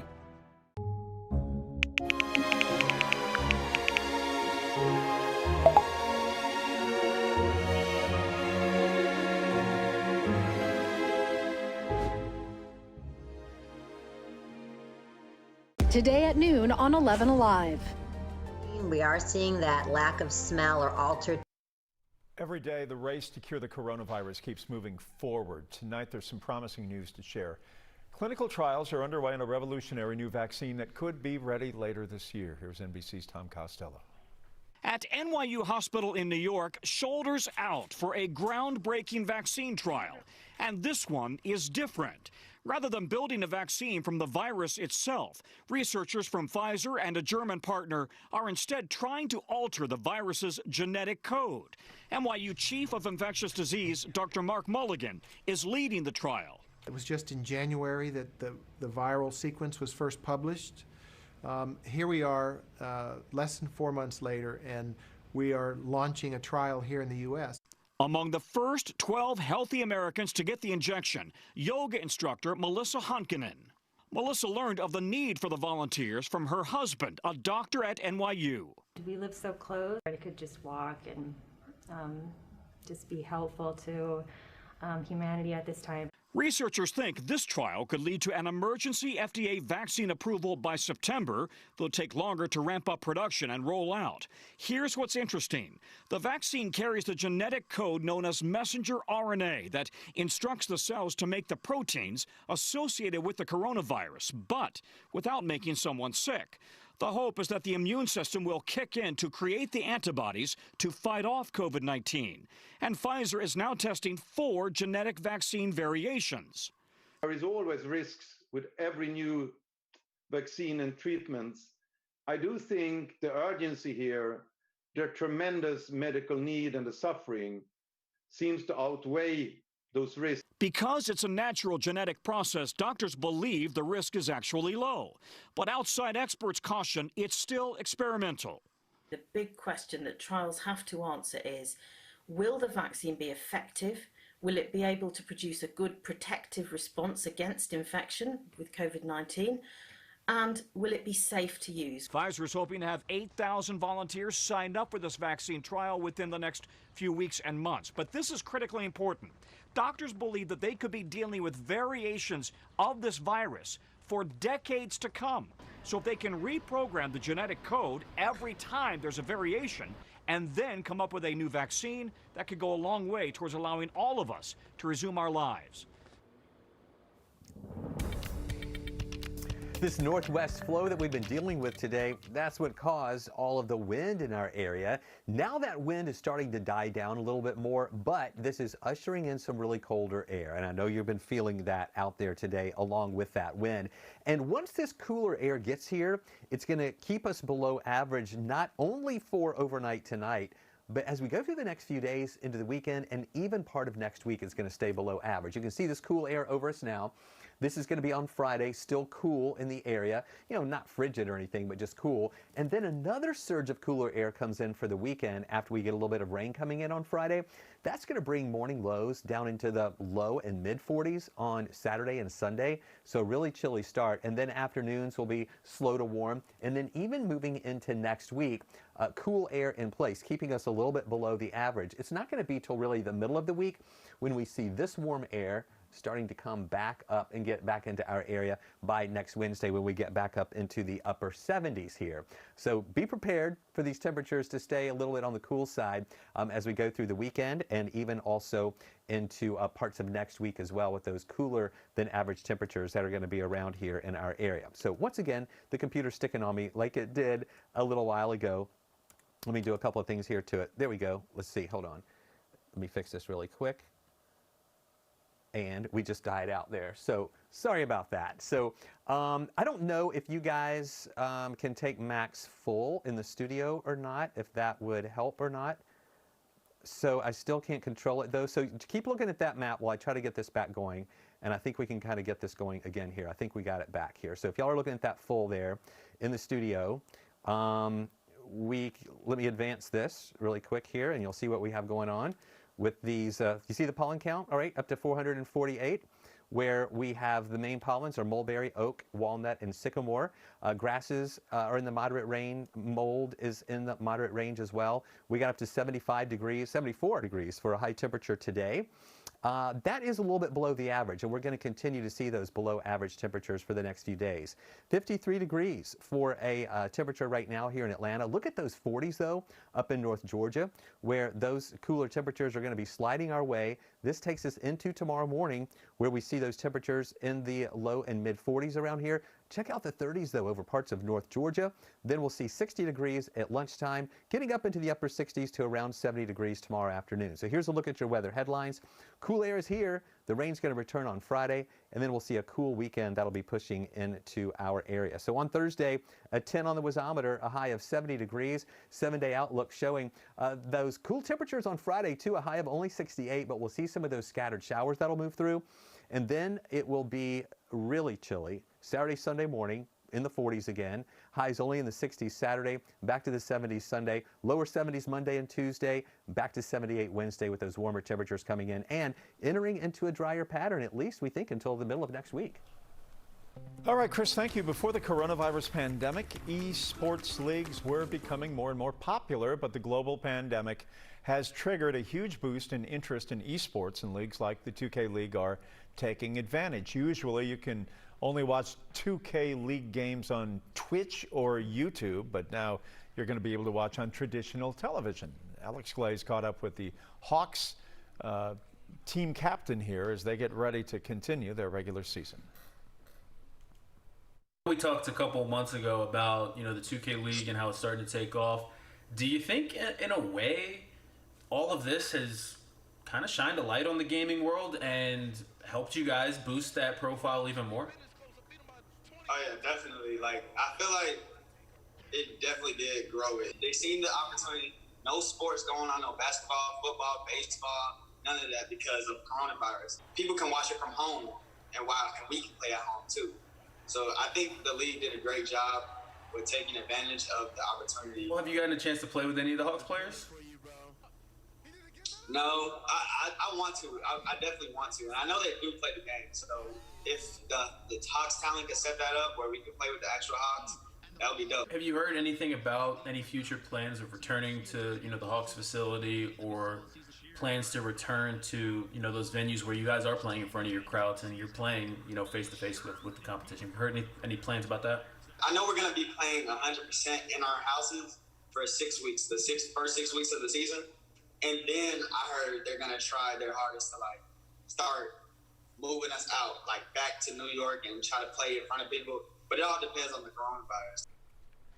NBA facilities are allowed to reopen as soon as Friday. A few teams are planning to open their buildings then. However, USA Today is reporting the Hawks won't open theirs until next week. Meanwhile, the NFL is planning its full schedule release tomorrow night. As of now, they're planning to play their full season beginning on time, but they are making ticket plans for refunds and credits should games be canceled or closed to fans. MLS practice facilities opened today for individual workouts, and Atlanta United's training grounds in Marietta was among the many that opened. Team workouts are still not allowed, but we saw several players return to the practice pitch. Coaches wore a mask and gloves. Players stayed spread out across the field and were instructed on how to practice by themselves. It is a slow start to return to some normalcy in sport. Team workouts are not allowed to resume until at least May 15th. I feel like we've been put in a pretty safe environment, so it's safe for us to come and, play the way we are for now. Do something different. I mean, we've been riding bikes, we've been working out on our own, even to just have a coach kind of bringing us through stuff and looking across the way and seeing someone else doing what you're doing, it makes it easier to work. I think fans are ready to see that as well. We'll take a break. We're back right after this.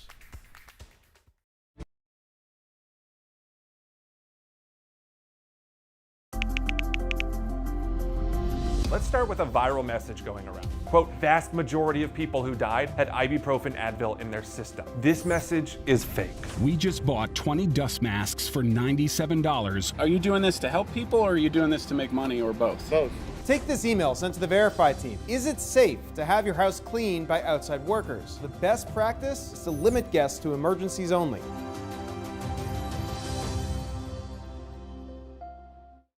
We know things are changing every day, but we're here with you. Continuous COVID-19 coverage during Primetime. We're committed to giving you facts, not fear. On 11Alive News Primetime, weeknights from 8 to 11 on WATF.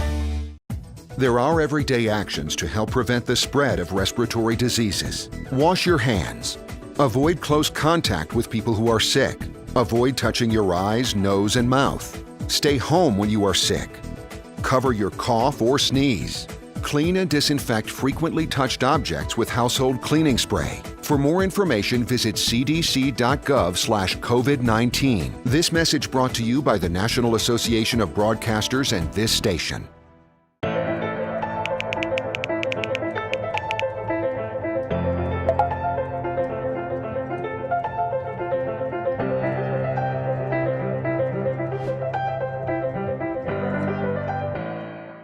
Today at noon on 11Alive. We are seeing that lack of smell or altered taste can be a symptom. We answer your coronavirus-related medical questions. Because 11Alive is where Atlanta speaks. Televised newscasts not enough for you? Get even more at 11Alive's YouTube channel, where you'll find uncut interviews, extended body cam footage, live streams of Atlanta's biggest trials, and more. Subscribe to 11Alive today.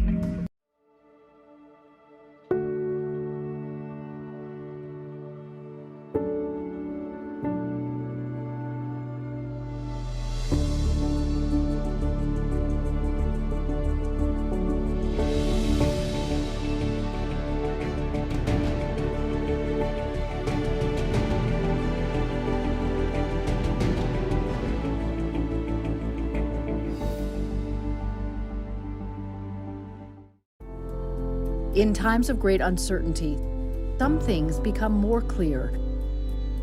The things we take for granted, the people we depend on daily. Here at 11Alive, we'd like to say thank you. First responders, medical staff, sanitation workers, truck drivers, postal workers, and every brave Georgian doing their part to make a difference. We see you, we hear you, and we appreciate all that you do. We will see those weather conditions here that are dry at this hour. That is good, but it is also a lot cooler. Here's the 7-day outlook showing temperatures in the morning in the mid-40s, highs in the 70s. Some showers Friday, really chilly over the weekend, especially in the mornings, and then staying dry going into Monday, Tuesday, and Wednesday of next week. Finally back to 78 by Wednesday. Oh, those weekends look pretty good, don't they? Those weekends, they all run together, don't they? Saturday and Sunday is what I meant to say. Thanks for watching us. We appreciate it. We hope you have a great night. We will see you tomorrow. 11alive.com, your place for a lot of information. See you over on 11 Alive in a couple of minutes right now. Good night. Weeknights from 8 to 11 on WATF. There are everyday actions to help prevent the spread of respiratory diseases. Wash your hands. Avoid close contact with people who are sick. Avoid touching your eyes, nose, and mouth. Stay home when you are sick. Cover your cough or sneeze. Clean and disinfect frequently touched objects with household cleaning spray. For more information, visit cdc.gov/COVID-19. This message brought to you by the National Association of Broadcasters and this station.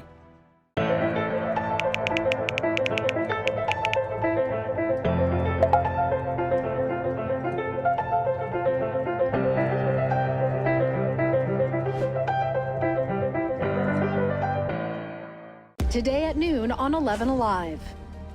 We are seeing that lack of smell or altered taste can be a symptom.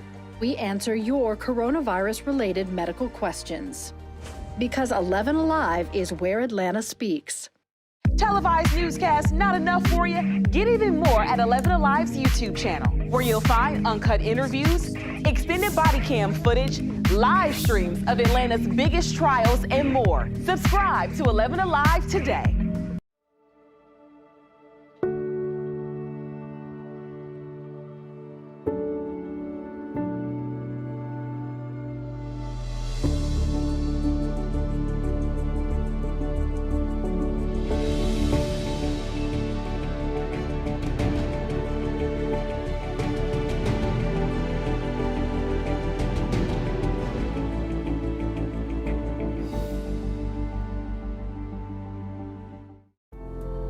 In times of great uncertainty, some things become more clear.